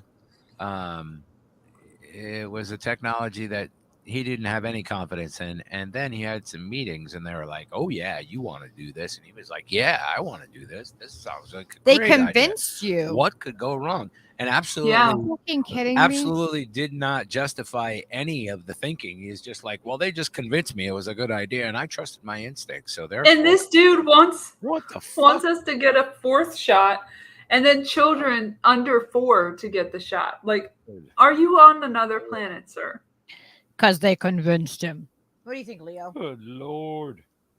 Aw, little baby. Oh my gosh.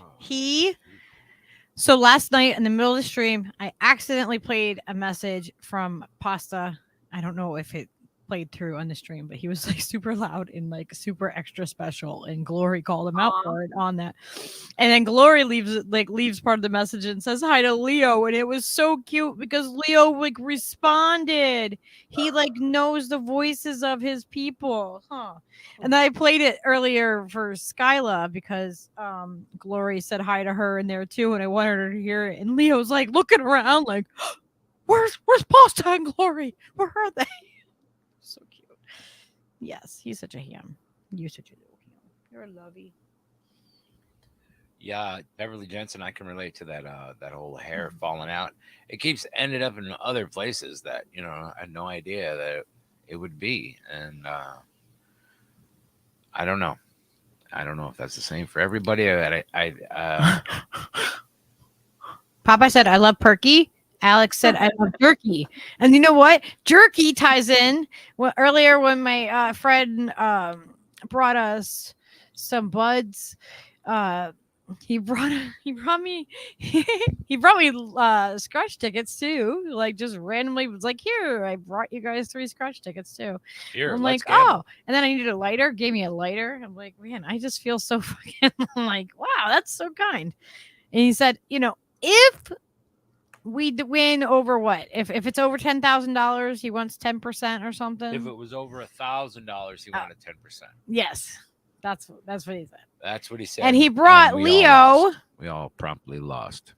a piece of jerky, so that's why that reminded me. Anticlimactic. We're not rich. We're not moving to the Poconos or whatever. Wow, wow. Sorry, guys. I really was hoping that we were going to win enough to get a fancy like bus or RV and hit the road and come and see all of you, but it didn't happen.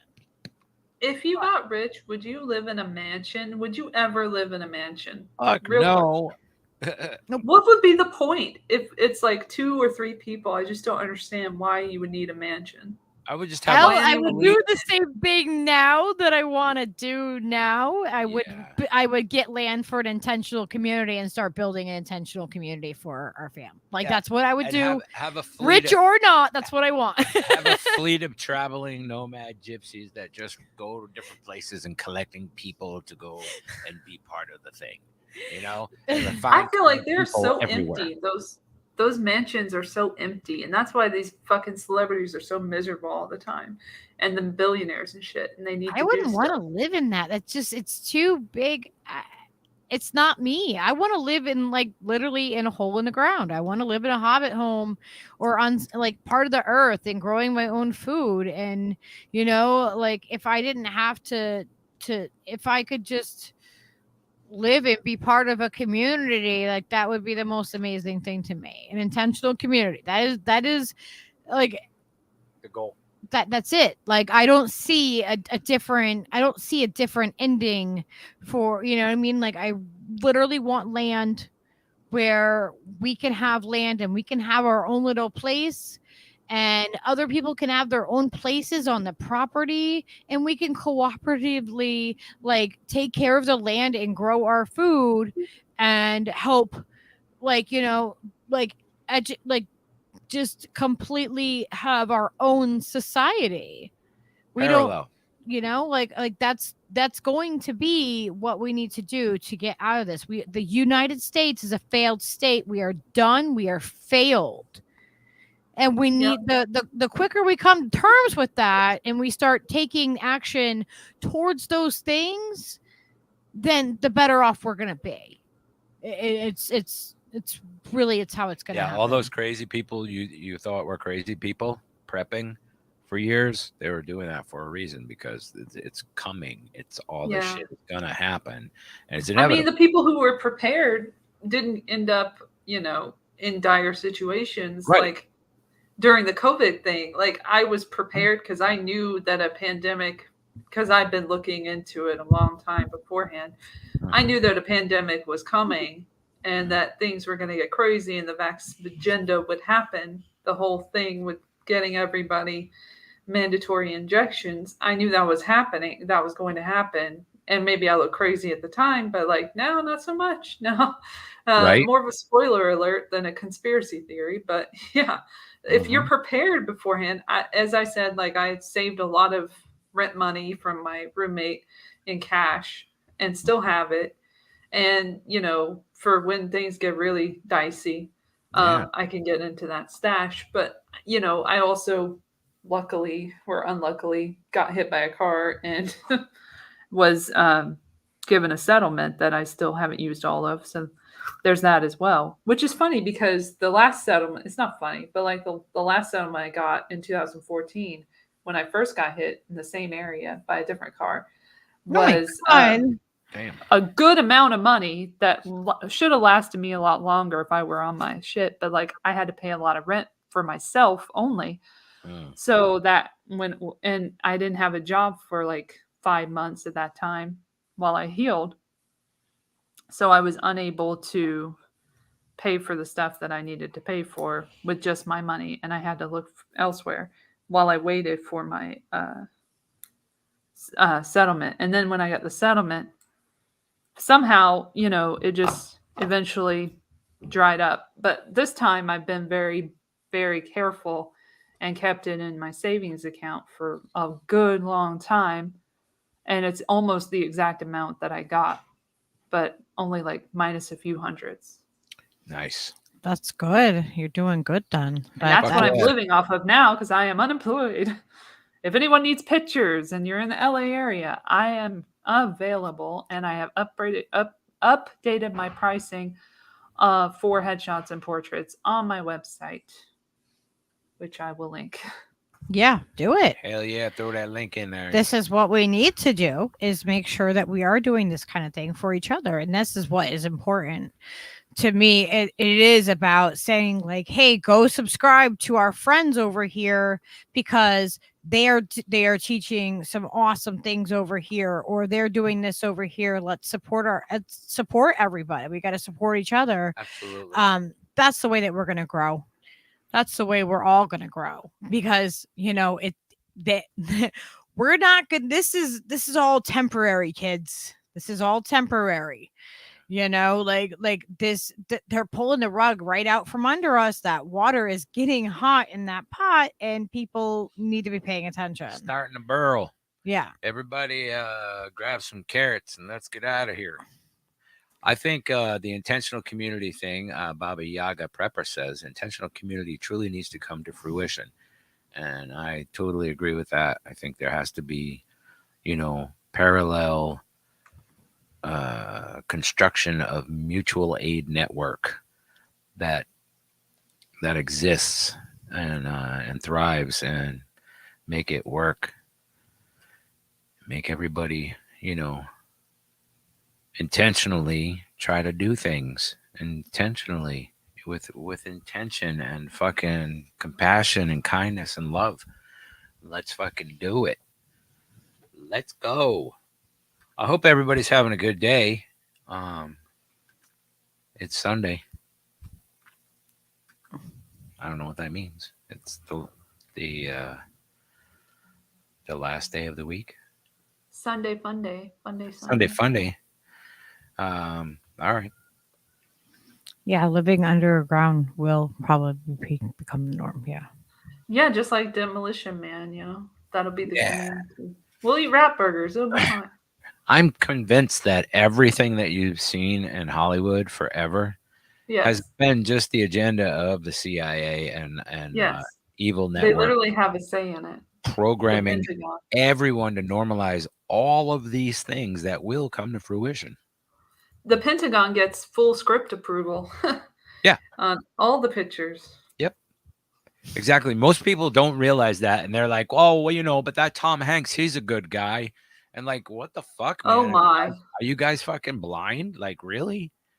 I don't understand how anybody like idolizes anyone in that town, other than the artists who fucking actually film and record and do the actual work that goes into who interact with their viewers and don't see them as fans and actually develop a community with people like we do. Right. These people don't do that. Some of these people in our community that are a part of it or pretend to be a part of it don't do that. The mainstream people. Yeah. The people who, you see on the TV or whatever, they interact on Twitter every once in a while, and you'll be like, oh my gosh, they liked my post or whatever. But we don't have that because it's not unusual for us to interact with the people who enjoy our content. Yeah. So that's something that we need more of as well. That's what I think is the key, right? So if everybody's a reducer, then everybody is also the person who gets the thing, the content to the people. And if you interact with your audience, you're going to have a better community. You're going to have a grassroots thing that forms around it. Equality. It's equality. In a nutshell. Recognize There's no equality in celebrity. It's I'm better than you, or I'm deemed better than you, but I don't believe that. But they're making me that I'm special in some way. Like these people are so manipulated, really. It's actually kind of sad on their part, to see how they fall, from grace and everything all the time and aren't able to speak their minds and are just basically puppets for the establishment. It's sad to see them used, but they also sign over their rights to being used. So, it is what it is, but they continue to be the celebrity because there's idol worship, because we have to have idols. And that's why they call them idols in like K-pop and everything, is because you put them on a pedestal and think that they're better than you. And then you go pay however much money at any given concert to go see them. And then they never interact with you. Or if they do, they're like, you're like so surprised and like, oh my gosh, they interacted with me. When they interacted with someone else the other night, and it's not even that big a deal because they're just doing crowd work at that point. So it's like, I don't know. It's like, it's so weird, the whole worship mentality. And we shouldn't do it anymore.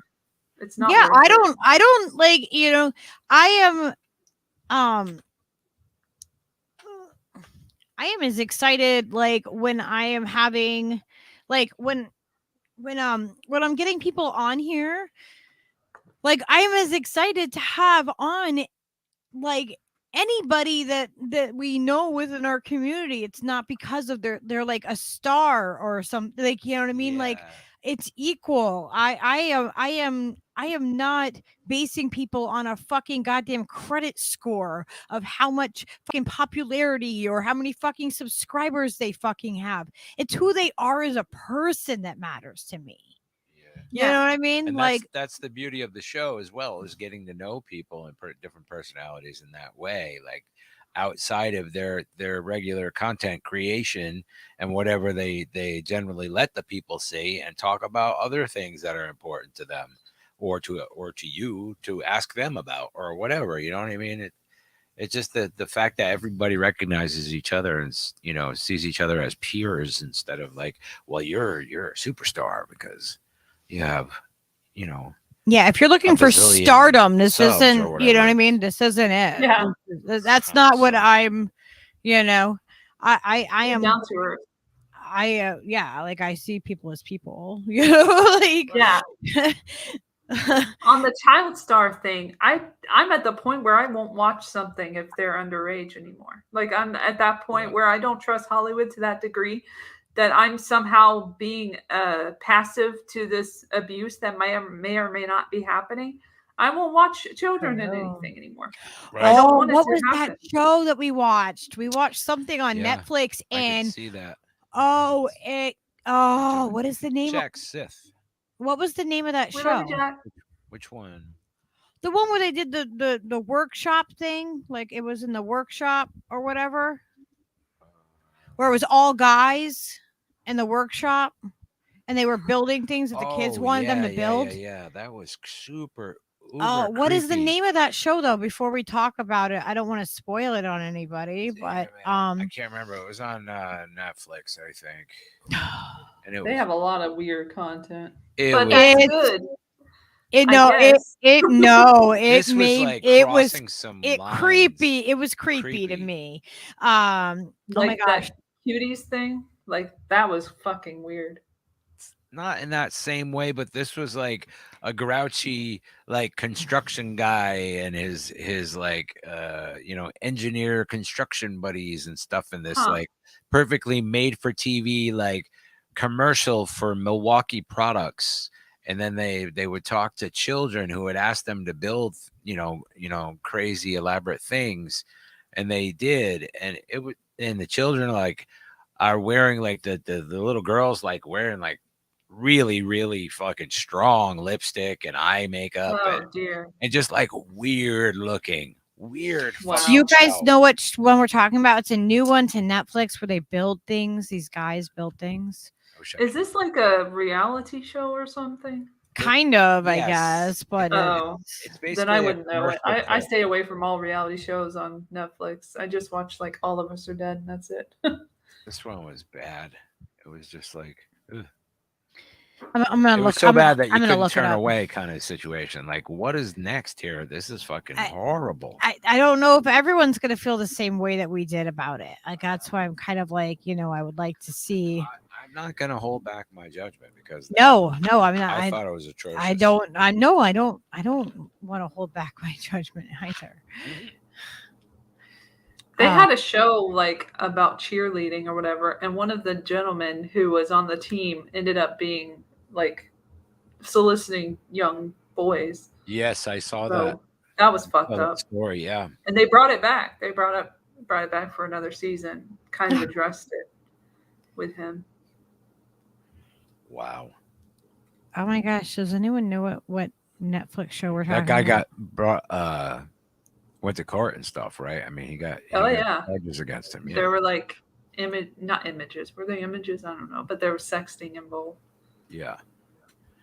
It was gross. That is gross. It's like, you know, what's his name? I get that, Fred. Yeah, I still have it. I don't know. I'm wondering if I should just bootleg everything. Pirate sites. But at the moment, it's not breaking my bank or whatever, and there's a good enough selection of like not so shitty shit to watch. So I don't know. As long as it's not totally downhill. And I go to different countries and stuff so I can enjoy different kinds of content. with my VPN. Oh my gosh, I wish I could remember the name of it. I'm looking It for. was truly disturbing. Yeah, I hate sexualizing. Well, I encourage all children. of you to check it out. You know, Was it this You know one? what's weird is that we were like engineered in like movies Here and it stuff, is. and TV, I found to it. like root for children to like kiss each other. Isn't that weird to think about? Like from such an Yeah. early age, like, and then like there's adults who want these kids to be together. It's like weird. These children, played This by is these actors. This is the one I was talking about. It's called Making Fun. Oh dear. And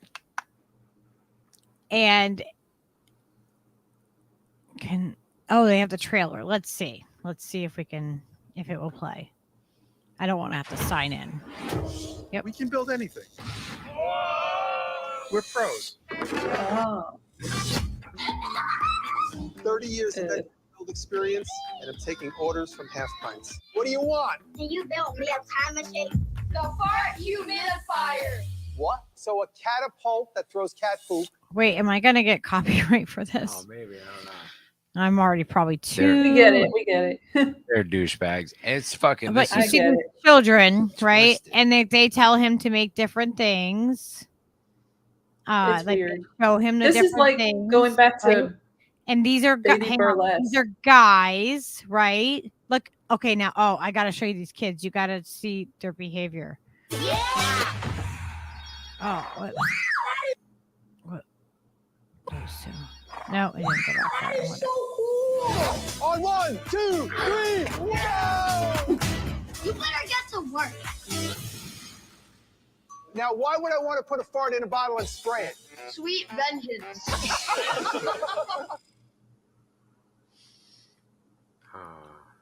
So they make that look really cute and like fun, like, oh, it's these kids just like telling them what to do and this and that. But the dinosaurs, the thing that they make, and the two kids are like, they both have makeup on, like actual like little girl has lipstick on that's really bright, and the way they laugh and he doesn't like kids, but then he's forced to be out in the middle of nowhere with these other three guys, and his job is to make things for kids, and they demand things of him, and it's really odd. It gave me like this heebie-jeebie feeling. it's off-putting, to be sure. Right. I don't know if any of you guys have watched it. Maybe you guys got a different feeling from it, but like I got a really creepy, like the kids aren't there with the guy It or seems anything. really cutesy but on the surface, but it's just, it looks like a friggin' Tool commercial to me, but whatever. Maybe it's just because it's like one of those virtue signal fake, like, shows that just to me. I don't know. It seemed weird. My mother would never let me act as a child because she was so scared that I'd end up like all the other child stars. And that was a good move, honestly. Solid. I'd probably be on drugs and like dead, something like that by now if I was a little child star. Like Dakota Fanning. Or I could be like Dakota Fanning and just not doing anything, which would be better. It could have gone either way. You're either a Dakota Fanning or you're that chick from Different Strokes. I mean, it's You one or could the be other. like Drew Barrymore. So you guys say I it don't looks know. creepy and disgusting. What the fuck is this? That must be like just a gilded life. Drew Barrymore's life. Like that's some. Oh yeah, but she went through it at 13. Oh. She got over that shit quick Yeah. and got on with it. Yeah. That's what you would prefer, obviously. Sure. We learned from our choices. But yeah, Dakota Fanning I mentioned because she's from Georgia and I'm from Georgia, so it would be a similar trajectory if I had gotten into the business early. Allegedly, maybe. Although some of that is cuteness. You got to be cute to make it. And that brings me to Shirley Temple, who went through a whole lot when she was in the baby burlesque shows that they had. So gross. Yeah. Pretending to be old and kind of a hooker. I don't know if that was her character, but she seemed like she could have been a hooker in her little bitty role in these weird outfits where they were abused on a daily basis and like put into what was it? It was like an ice box or something for their. Yeah. They were doing all kinds of weird shit with these kids, and at least not doing the obvious to them that we know of. But she admitted that there was a lot of physical abuse happening behind the scenes, and these are just things that we see today where they've kind of they make children very adult-like. Yeah. So that adults can relate to them, and it's really creepy. That is hella. And I think some of that is in that show as well. Yeah, there definitely is an element of that. It's and this weird, like, I don't know. There's like somebody like a think tank made it up, to fucking mess with people or something. It's really strange. It made me not want to watch it anymore.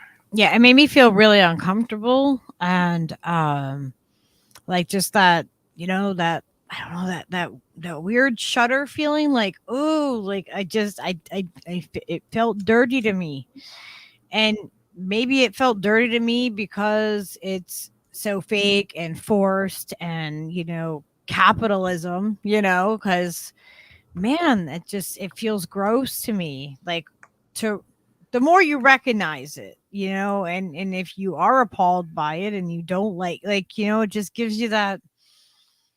That's what it is. It was the careful placement of the capitalist propaganda model with the child kind of fucking weird juxtaposition of child age thing. And I don't know, man, it's not good.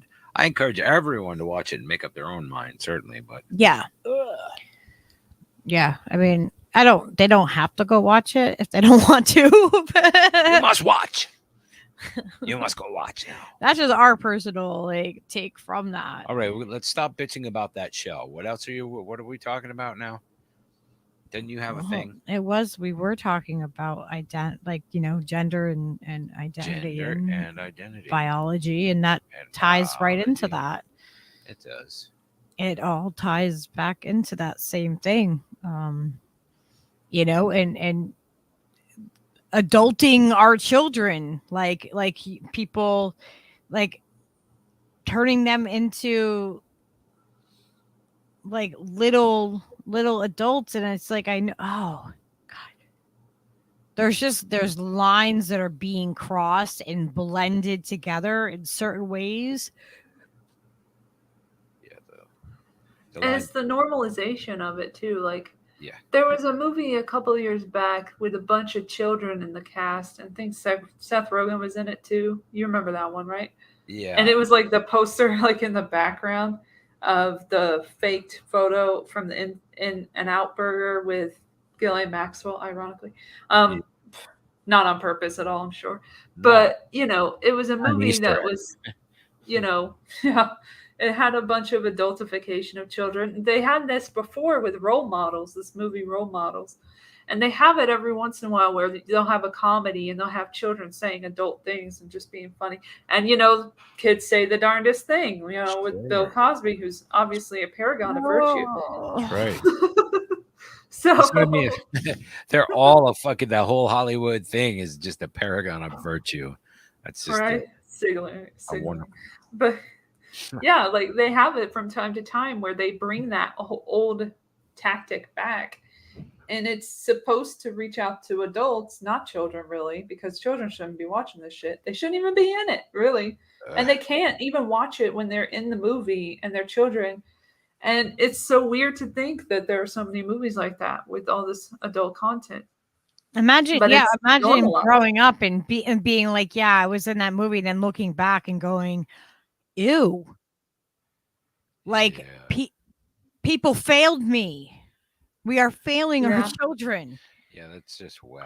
Role Models was good. I don't know about the newest, the one that I'm mentioning with Seth Rogen. I can't remember exactly the name of it. Some stupid thing, but something boys or something. I don't know. But resisting. I'll find it because it'll bug me. Bad Boys, not Bad Boys. That can't be right. It's something like that. Dirty Boys, something like that. It's Bad weird. Boys is Martin. Bad Boys taken. Bad Boys is taken. It's already a thing.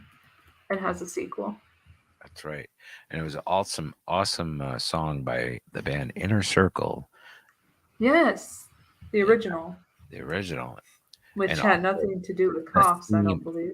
To the Cops show. That's right. Oh, Beverly. Oh my God. Ugh, I cannot talk to you. That's awful. Indigenous ex-husband, dwarfed actor at Disney, super abused. Oh my God. That's horrible.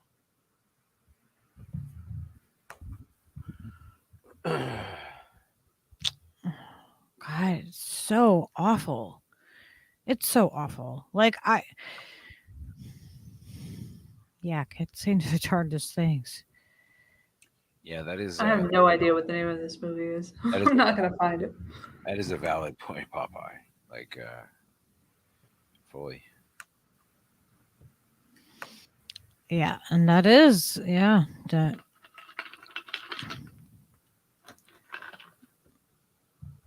I guess I'll have to look up Gillen Maxwell In-N-Out Burger to find it. The poster. That's so weird. I hate this world. I'm sure Google will have that at the ready. I'm on Start Page. I'm just kidding. Like they probably like In-N-Out Burger. Never heard of it. Oh fuck! Here it is. Found it. All right, what's the name of this fucking movie? Oh, it's not the. Okay, yeah, there it is. Good Boys. Bad Boys. Good Boys. It's Good Boys. You were close. I think Gamer actually said that in that chat. Did he? I missed that. I'm glad I figured it out on my own. Jacob Tremblay, who was in Room, was in it.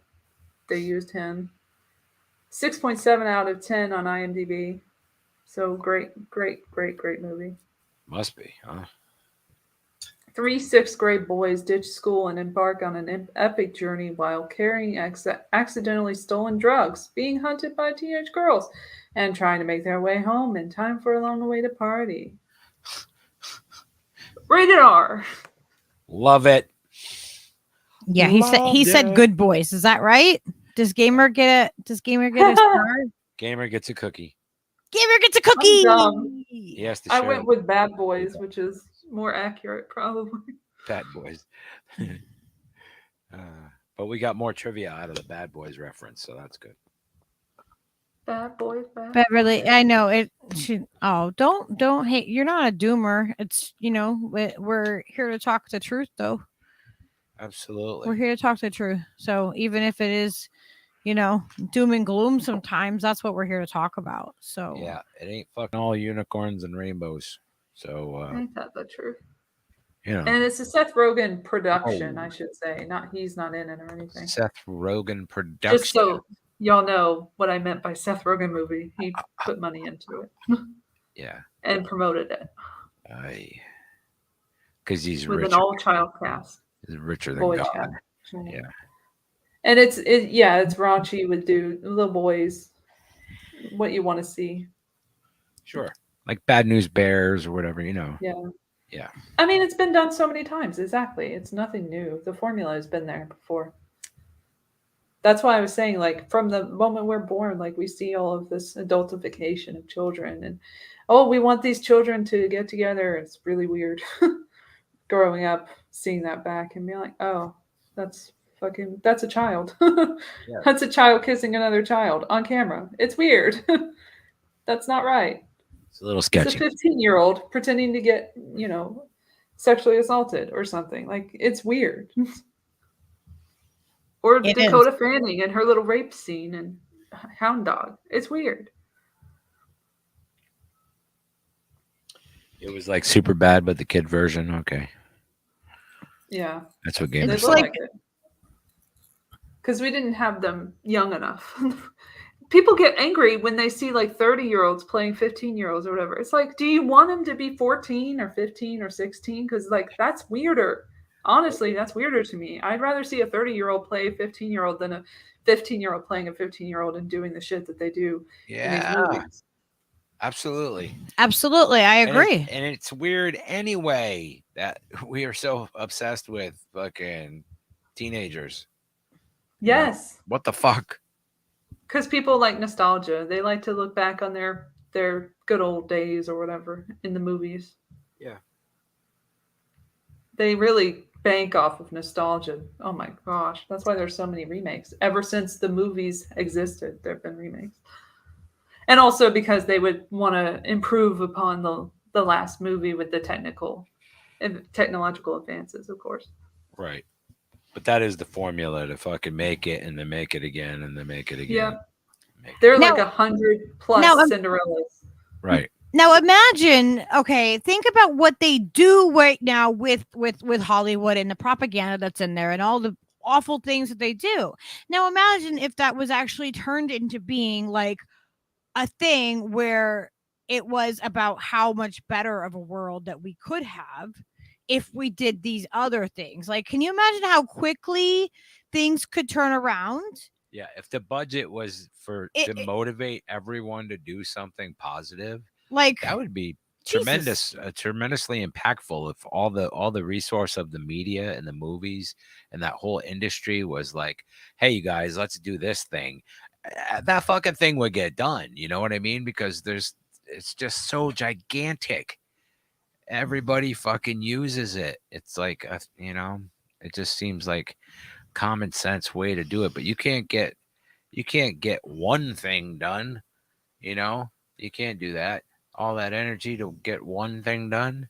What fucking thing is that going to be? You never get anybody to decide on what it would be, but it could be used for good instead of fucking used for fucking to confuse the public.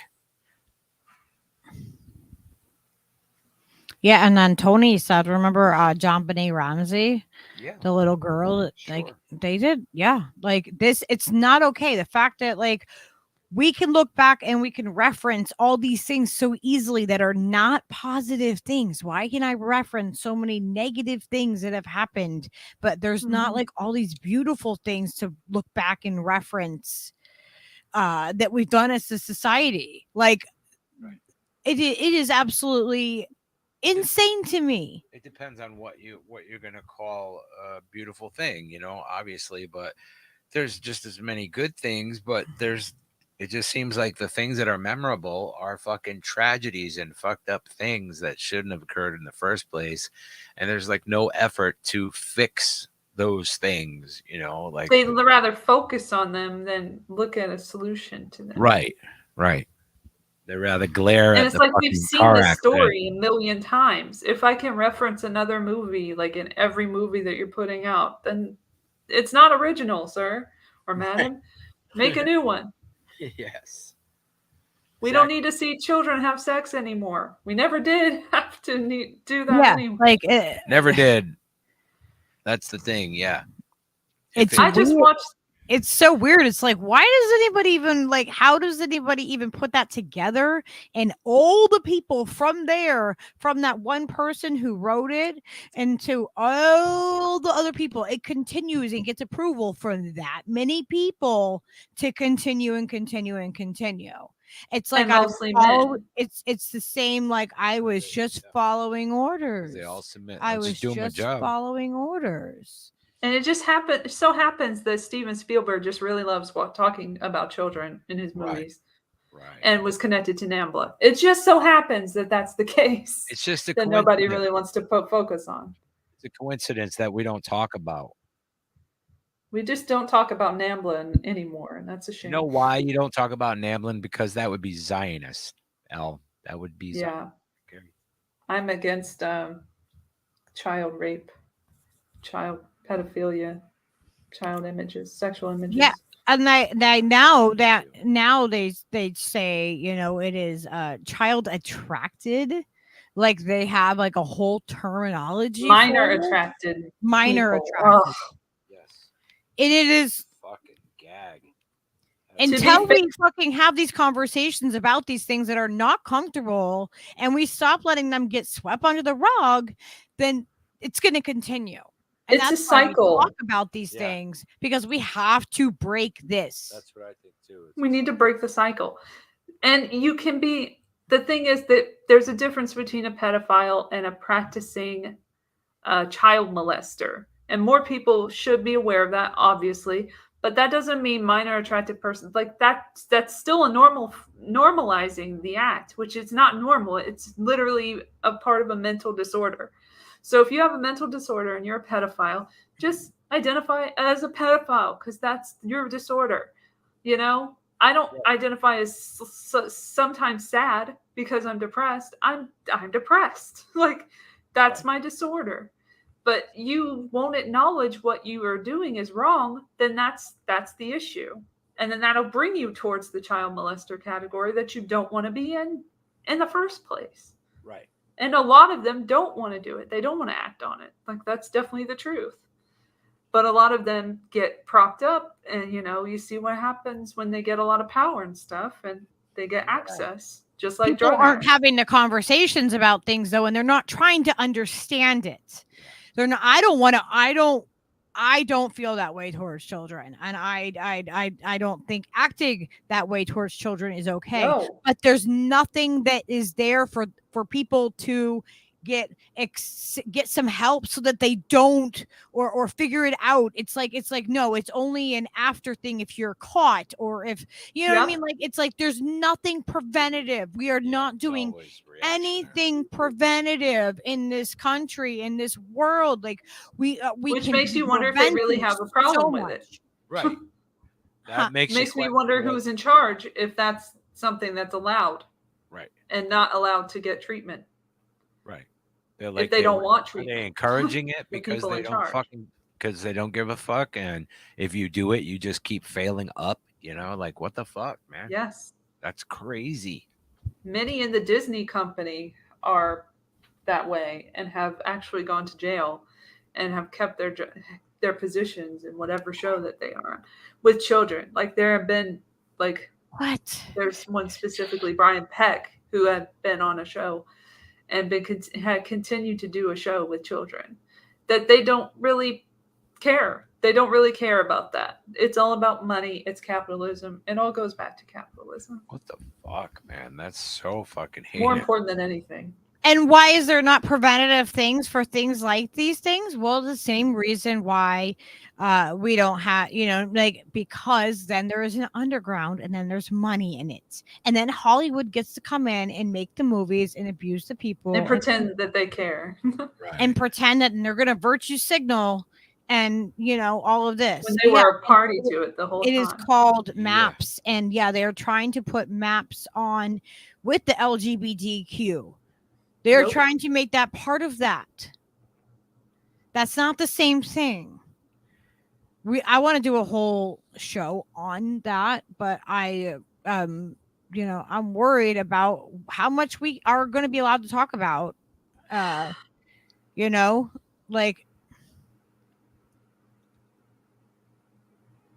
oh, yeah.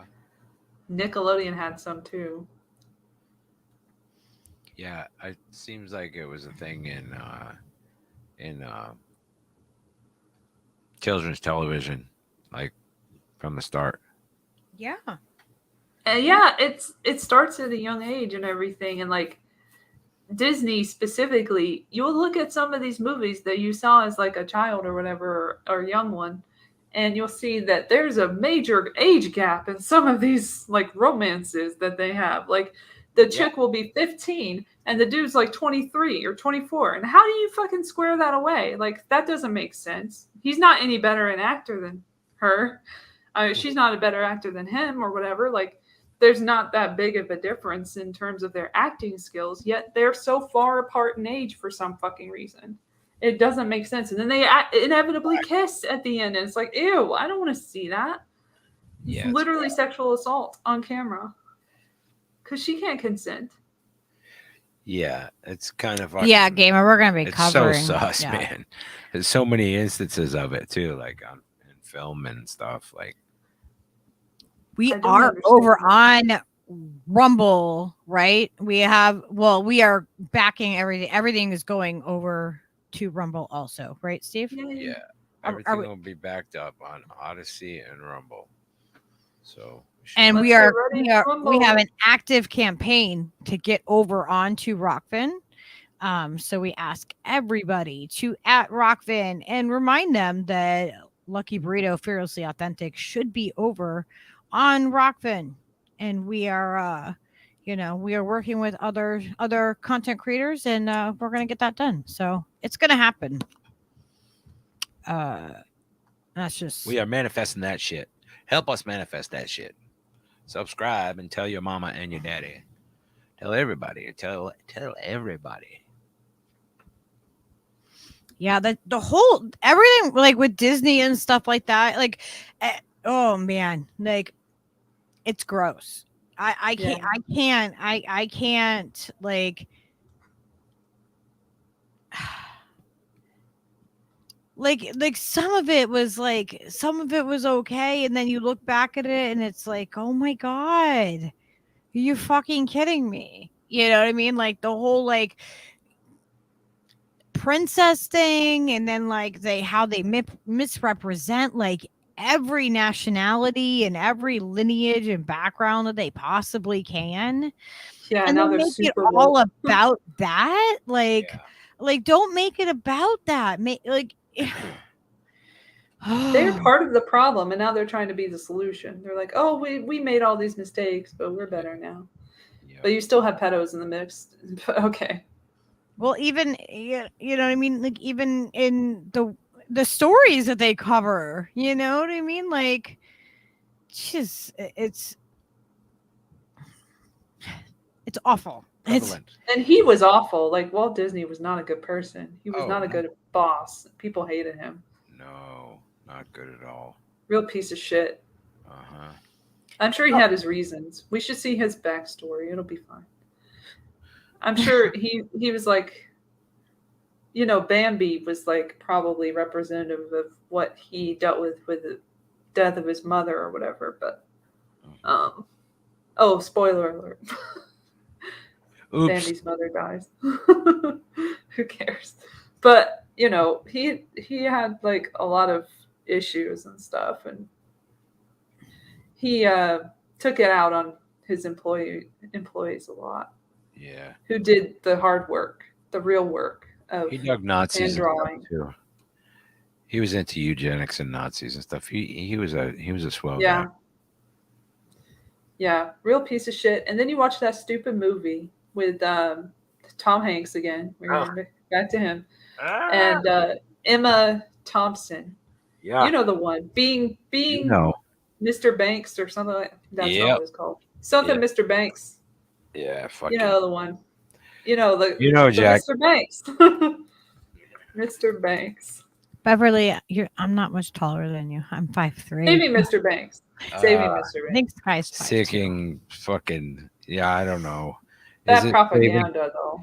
Oh my god, that movie was awful. That was. It was not good. It was about the Mary Poppins situation. Yeah, it was such straight up garbage. Like I remember watching that for the first time. Like all of it was really bad. I'm like, no, they're not really. This isn't like how life was. What are you talking about right now? No. No. And he was not that nice. No. And he was like curmudgeonly or whatever, but like that's not all he was. Like he was a real piece of shit to women and people below him. Right. Who did all of the hard work that he passed off as his own. He's like Edison, but like worse. Yeah. And also a part of his cinematic history in a way that he like monopolized a lot of the time, the airtime, like for his own selfish. Yeah, he's a fucking ham. ventures. He was a ham Edison. That's what he was. Yeah. Edison pisses me off because he's in every fucking industry. It pisses me off because I would learn about him in all these different classes, like radio, fucking TV, fucking movies. I'm like, get the fuck out of my face already, you fucker. I hated everything about him. He killed elephants. I don't know how many elephants he killed, but he killed at least one, and that's enough for me to know that he's a piece of shit. Yeah, a lot of dudes killed a lot of fucking elephants, man, and they're fucking all a bunch of losers as far as I'm concerned. I don't remember Tesla having to kill an elephant, but all right, with his energy. Exactly. Well, and Tesla, other people, not just Tesla. He stole from everyone that he worked with. And put his name on everything. Tesla allegedly, he zapped an elephant one time, and he didn't mean it. It just was like a long distance thing, and elephant, wrong place, wrong time. Well, that wasn't like the main attraction, like this motherfucker, this weirdo with his situation. But also Tesla had a connection to Trump in a weird way because he was working on the death ray at the hotel before he died, obviously not after. And then once he died, Trump's Trump's uncle Fred Trump went to the hotel and gathered it up for the military. I can't remember exactly. I think it's Air Force, but I don't want to say for sure. Yeah.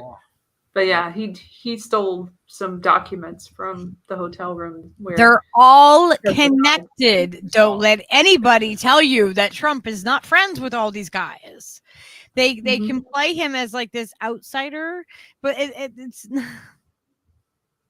that was a straight hustle. He was a game. And his grandfather owned a brothel, so that's fun. And really hit it on gold. Klondike, I think. Gold rush thing. It's crazy, right? Like when you start to think back about like how all these, these intergenerational families, like they're not there for no reason.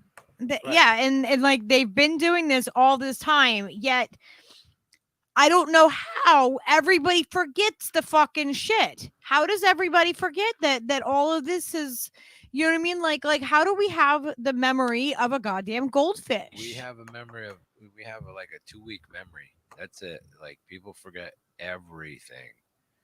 Like big time forget. You know what I mean? The shit gets buried because so many things occur so quickly all the time. It's like, where do you store it all? You know what I mean? You need bigger and bigger hard drive to keep it all fucking separated, and nobody can keep it separated. So you what's weird? You retain what you can retain, and that's you keep learning more. You know what's weird is that Donald Trump's father was named Christ. Like his middle name is Christ. Nice. What? Or Chris, whatever. Christ. Same thing. That's hilarious. Weird.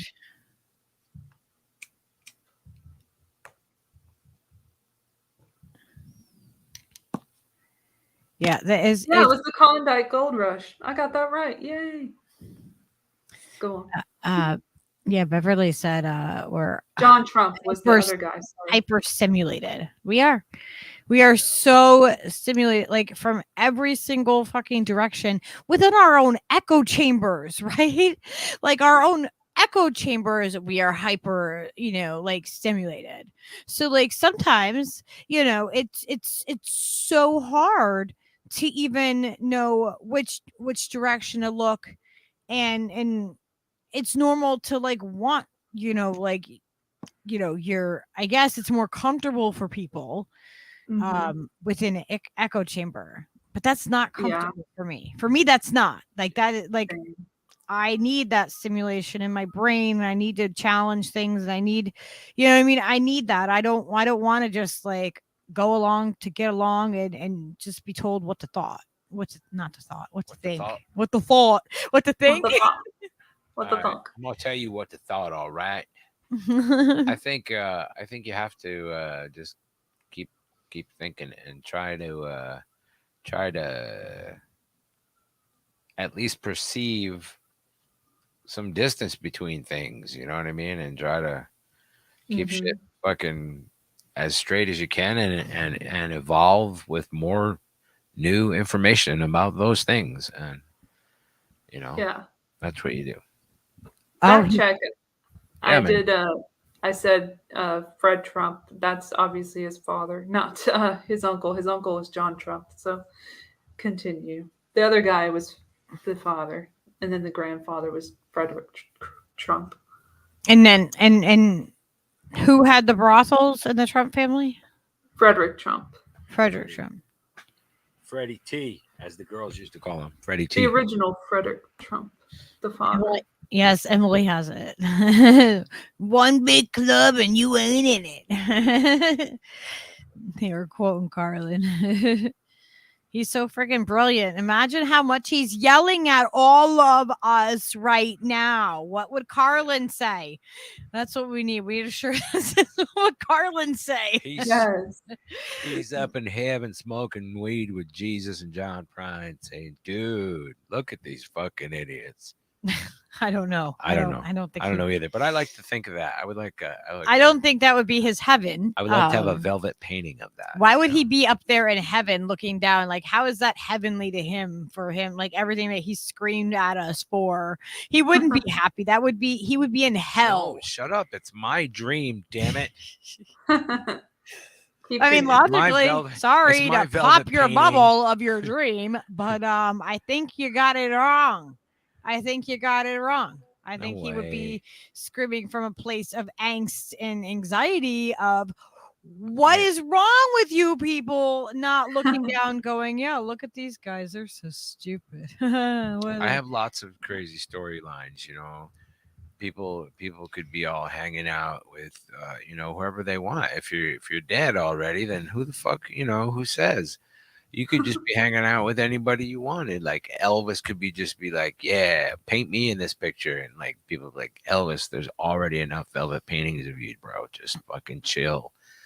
And whatever, you know what I mean? Like it's he's really idolized. He was a pedo a little bit too. A little bit. Yeah. Yeah. They don't want to talk about it. They don't want to, not pedo. I shouldn't say pedo adjacent. So he's like into 15, 14, 13-year-olds. Yeah. Yeah. Allegedly. A bunch of people allegedly. Yeah. When he's old enough to know better than to like people that young and wait for them to marry him. Yeah, like when I was a teenager, I dated above my age that I shouldn't have. Like I look back and I'm like, oh my God. Like I was 16 and I had a 26-year-old boyfriend. What the fuck? I would not let my daughter do that. Oh, no. My mother was dating my father when she was 16 and he was 26. Your behavior was shocking to your older self. Yeah, the things that I did as a kid and I got away with. My younger self. Yeah, I'm appalled that like I understand the other side of like why my dad was like no, but I said screw you, you don't get to be my dad now, because I was 16 and then he wanted to be my dad like after partying with me and drinking with me and like no, you don't get to do that, I'm pretty sure most of my self-hate is steeped in my own disgust at my younger self. But that's gross. I'm trying to deal with myself, We should all be dealing with ourselves on a daily basis at this point. You guys should definitely ridicule me for how gross it was, No judgment here, just facts for me. I'm just kidding. But Great Balls of Fire. I Y'all feel remember like that guy? Oh yeah, Jerry Lee Lewis. I just said that. We want to go way back. That's an actual pedo there. And incestuous guy. Yeah. And great dude. Great pianist. Super young wife, like what, 13 or something? Yeah, she was like Edgar Allan Poe age. Yeah. The way he likes him. Who's another cousin lover. Who I can't even like enjoy anymore. When I was growing up, I loved Edgar Allan Poe poems, and then I learned about who he was, and I was like, "Oh man, damn it, that's gone now." They always and now some people and some people can't. I was just gonna say that some people separate that. They can say that they can separate, who not poetry, not for me. Sorry. Who they maybe if they're singing shit, sure, but like if they've written this stuff, like R. Kelly wrote a lot of his songs. Yeah. And so when I hear that, I'm hearing him talking about his own situation. I'm not hearing a story sung by a singer. It's different. It's different when they write it, I feel like. For me, anyway. I'm think torn with the Neil Young thing. Like, I despise him for being a spineless weenie who's, you know, misinformed and ill-informed and not bright enough to figure it out, and then virtue signaling the entire planet. Like, dude, you were a douchebag before, and now you're still a douchebag, and now you're like almost gonna die because you're old as dirt, and you're still gonna be a douchebag. Like, God damn it. I fucking love so many of his songs, you know, like, God, it's really disappointing. There is a difference between that's what I was trying to say though. Can you differentiate between the artist and the other part? And I think it depends on the level of intimacy that you have with that. Meaning, That's what I'm like, saying. yeah, you know, like if I why am I identifying with that particular thing or that, you know, that person's talent, you know what I mean? The reason why I'm identifying with it. So it's like, again, we don't have a black or a white answer, or, you know, girl or boy answer. Like everything kind of comes down to that, where we want, like, I think I don't know, I think in human nature, I think it's easier, you just want to be able to have, like, you know what I mean, like, just have a quick answer and be like, yeah, it's this or it's that. But things are so much more complicated than that, and we try to oversimplify things that are extremely complicated. Well, when I it don't comes think to the that. answer is, you know, cancel culture. Like it comes back to that as well, where you just censor and just make people more comfortable by censoring. That doesn't help. Yeah, no, that doesn't either. Obviously, that's not the answer. The answer is, you know, education. You know, from an early age of what's appropriate and what's not in, you know, every industry. Like we need to have more education and less predators really in the industry. Like the music industry is full of predators, whether they're sexual predators or not. Like they're preying on these innocent people and putting them in these lifelong contracts basically, and doing slave labor for them. Like, you know, see the story of like Britney Spears and everything. She's just stuck. And then Kesha, for fuck's sake, was like allegedly assaulted the whole time and just treated like shit, allegedly.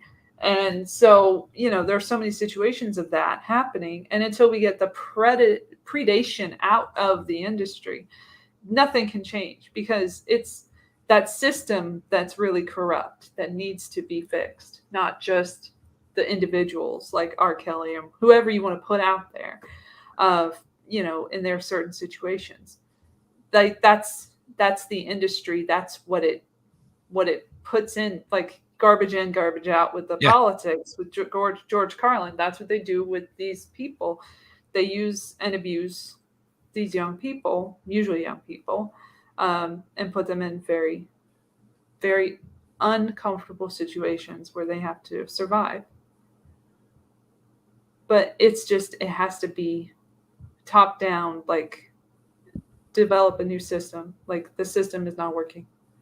But that's overall too. It's all connected, as you said. So all the industries are literally connected, even obviously religion as well. Like there's a lot of corrupt rottenness there with the pedophilia. Oh, big time. A lot of it. But it has seems to that be every level where fixed. there are interactions with children, you know, basically that's where predators live. That's where they are. That's their wheelhouse. That's where they thrive. They continue to thrive, and people look the other way enough times. Wherever they think that that's where they need to be. Wherever there's access to children, that's what it seems like. Your children are not safe in a church. Please, parents, stop bringing your children to churches and thinking that they are safe there. They are not safe. It has been proven. I'm not saying this out of like nowhere. How is it okay? How is this ignored? How does this keep happening? I'd hate to say limited. We need more adult supervision. I hate to limit it to church. It's all sorts of extracurricular places, all the things wherever there are adults intersecting with children.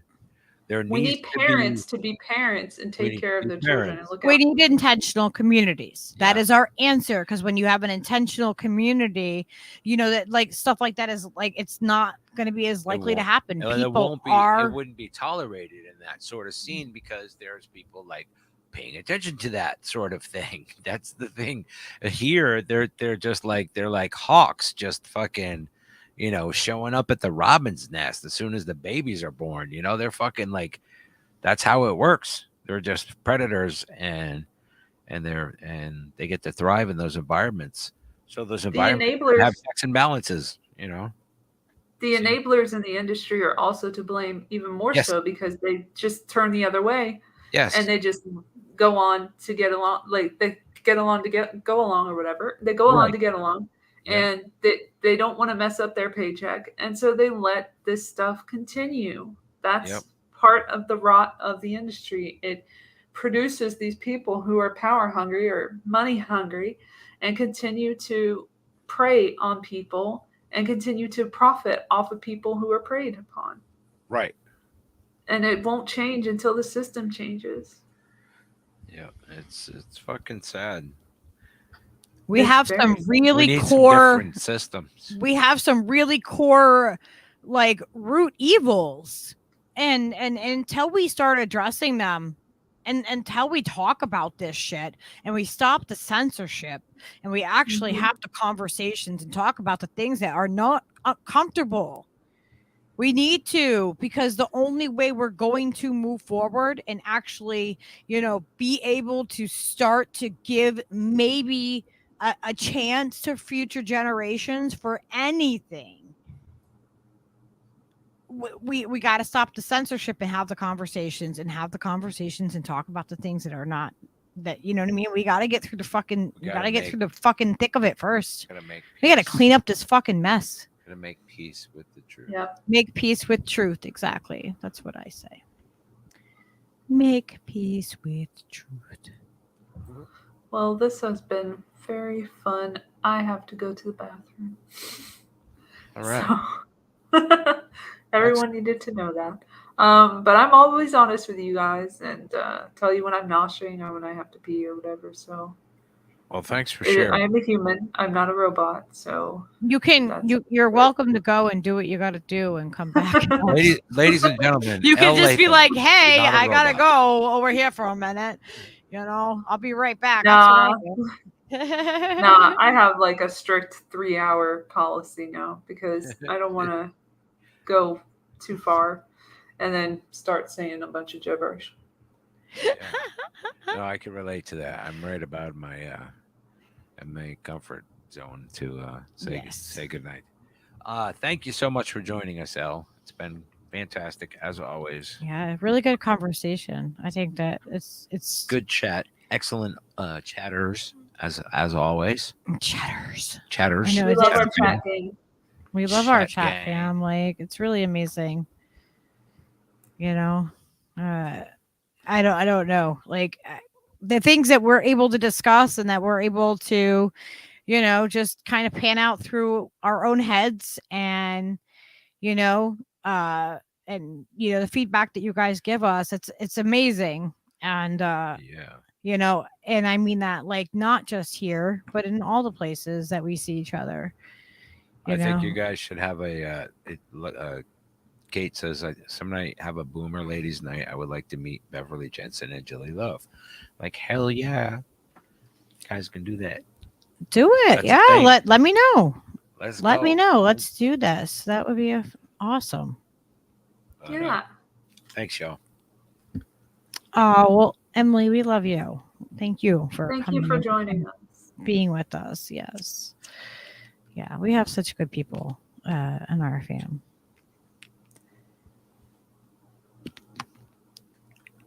And gamer. Love you, Beverly. Love you, gamer. Much love. So yeah, I think we're gonna wrap everything up. Yeah, I can't believe it's already been 3 hours. It's like it goes by so fast. It does. Yeah. It goes fast. There's a lot of we cover a lot of we cover a lot of really awesome stuff on We this talk show. a lot. We say a lot of things. We Thank made you all for points. joining us. That's right. We made points. We made points. We brought things up. We brought answers and points, and hopefully some solutions some to smiles some things, and some solutions. The solutions on our to our path forward. That's right. Because there's not like some easy. There's no easy answer as to how we're gonna get there. All with love. And it is 7 p.m. Thanks, y'all. Is it 7? Yeah, it's 11. Like, I mean, who really knows what time it is? But it's allegedly 7 p.m. for real. But it's 8 p.m. here. 8:07.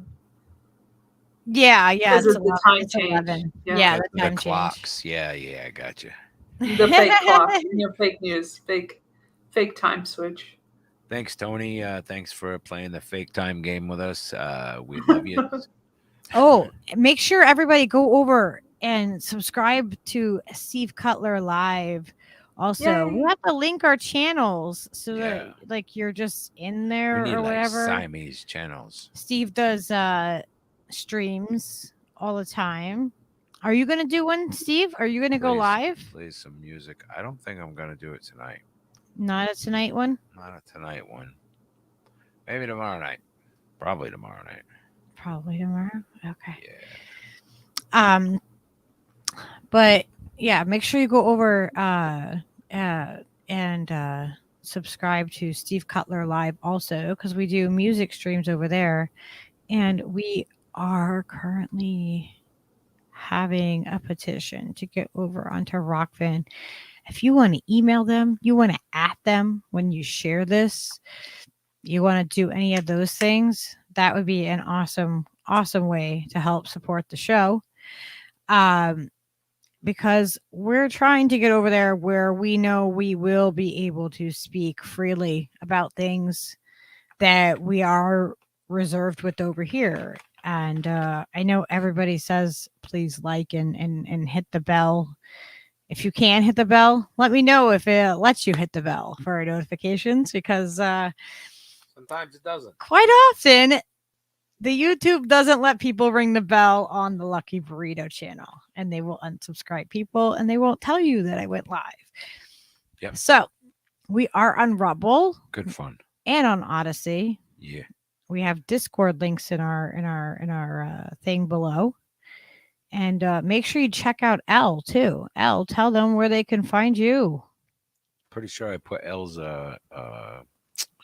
page YouTube in the description as well. Oh, sweet. And her Podbean? I don't know. I don't think I did that, but I can. I will. Or the pot? Yeah, right. It's yeah. Is it just? It's not just there, right? That one's not just there, but her YouTube page is in there.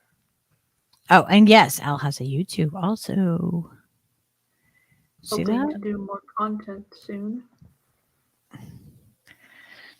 Super Aqua Funcast. I fucked it up in the chat. superaquafuncast.podbean.com for the podcast. And I put out a blog that was a mess up. I'm fixing it. I put out a blog. Can you say it with a ska beat this time? What? say the address again with a ska beat this time. Yeah,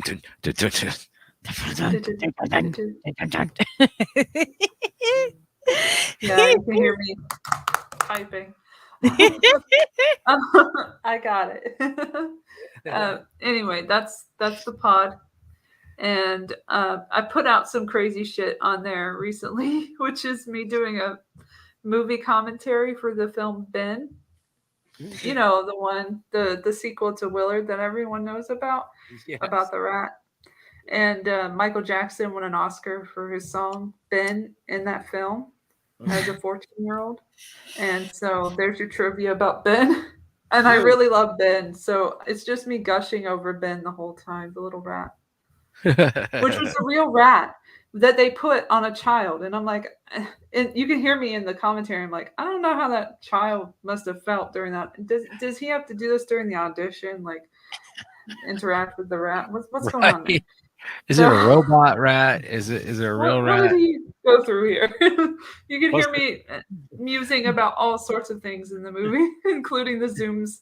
There's a lot of zooming in the film that I did not enjoy very much. So I make that known. Anyway, it's an hour and 16 minutes of When was that film made, Elle? commentating. When was that made? 1972, I want to say. 72. I'm pretty sure I'm correct. Wow. Then film. Let's see. Is it 72? Wikipedia, what do you say? I was It 4 years. says I was 4 years old. 72. Damn, I got that right. A year after Willard, which ended up getting remade. I was 4 years old in 1972. That's cool. I was not. You That is- probably didn't watch the movie then. I didn't, but I saw it later in syndication on the TV, for sure. Oh, cool. Did they have all the murders in there? I don't know. I don't recall, but I remember seeing it on like one of those afternoon movies, something. You know, they're like every day there was like 3 hours of programming mid-afternoon. We had that with TBS. TBS had like a lot of movies on Yeah. that we watched like edited. Yeah. So I never knew how bad RoboCop was until later. But damn, there's a lot of blood in that. As a child, you never saw it. Right. They edited out all the fucking death and shit, or most All of the it. good shit was gone. Yeah. And then TBS went worldwide. It went like everywhere. And I was like, haha, I used to not even pay for it. Ha. And I got all those movies. That's pretty cool.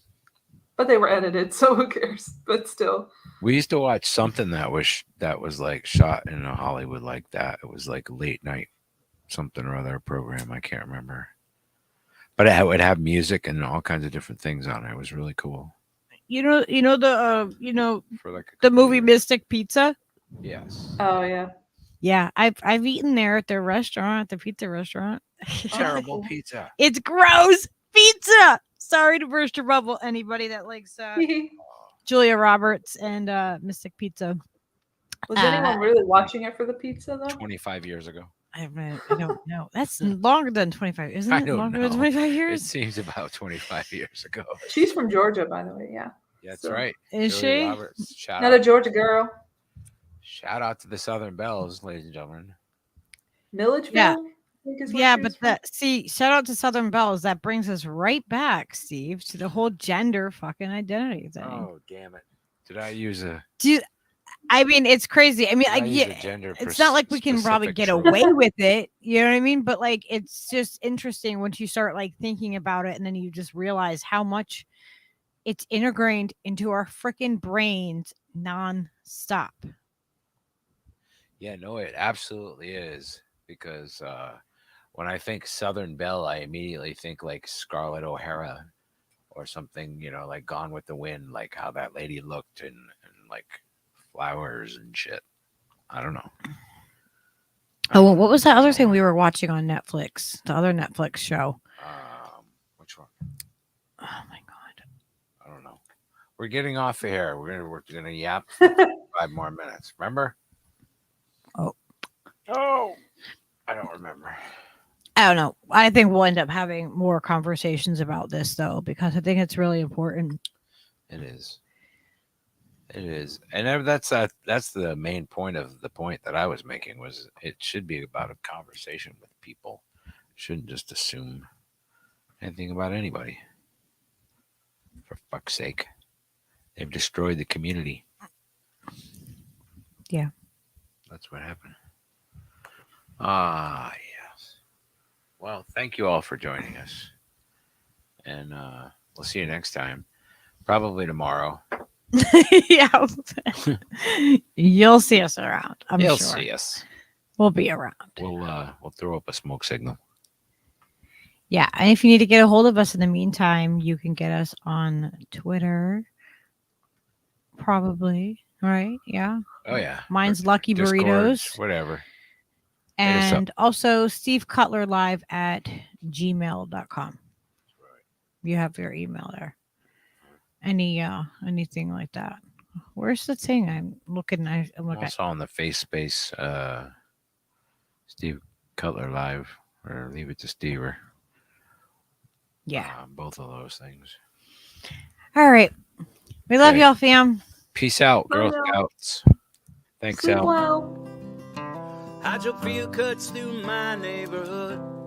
Somehow that always just made me feel good. And I can put a spare bulb in my hand, light up my yard. Late at night when the wires and the walls sing in tune with the din of the falls. I'm conducting it all while I sleep to light this whole town.